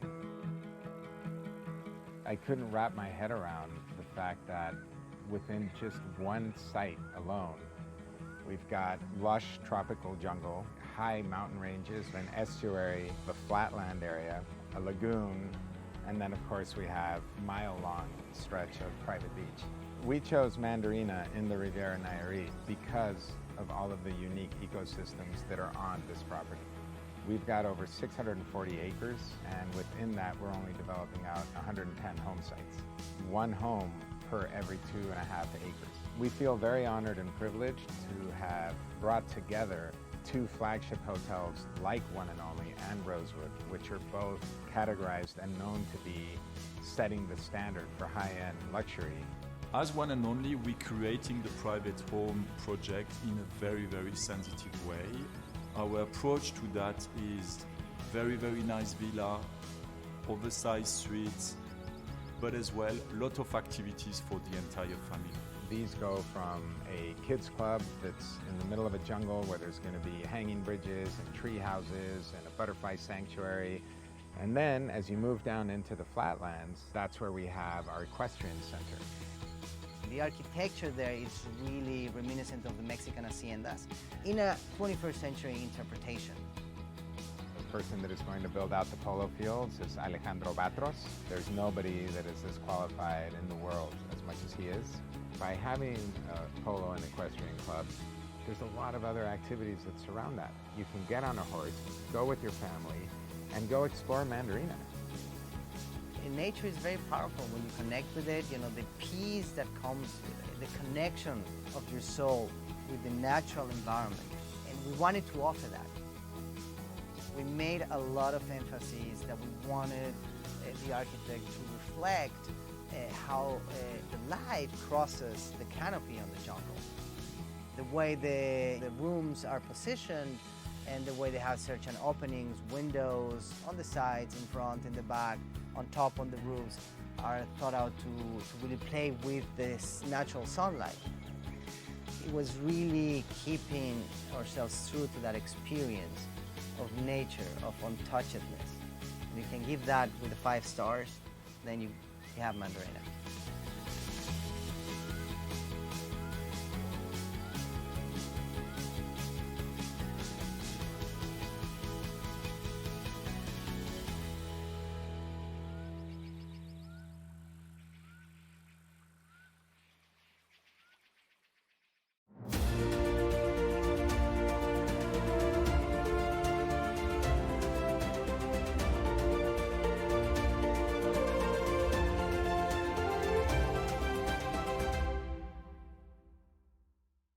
Giving awards to best playing ponies has become a very common practice in recent times, increasingly so. But there have been efforts in the past to have criteria to select horses to improve the breeding of horses for polo and for the sport.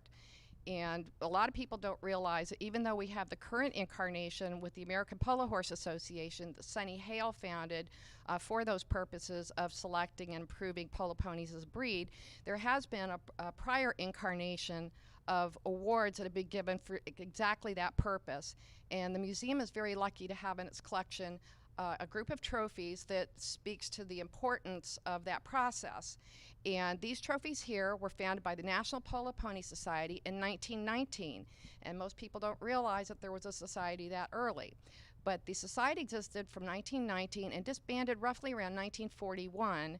And that was at the advent of World War II, which actually was responsible for the decline of polo in general in the United States, not just for polo pony breeding. But the part of the museum's collection that we are really proud of is this trio of trophies from the National Polo Pony Society. Now, this tall trophy here is the Town and Country Trophy for the best pony in the show. And the trophy here was the Prince Friarstown Challenge Cup that was presented to the best playing mare in the tournaments that was suitable to produce a polo pony. And the smaller trophy over here was awarded in the stallion division. So here you have 3 divisions that represented selection and careful breeding for the polo ponies. So the Town and Country, as I said, was the best for the best overall in show. And then we had the Prince Friarstown Cup, which was for mares. The interesting thing is that we have a painting over here of a mare that won 2 of these trophies.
3, 2.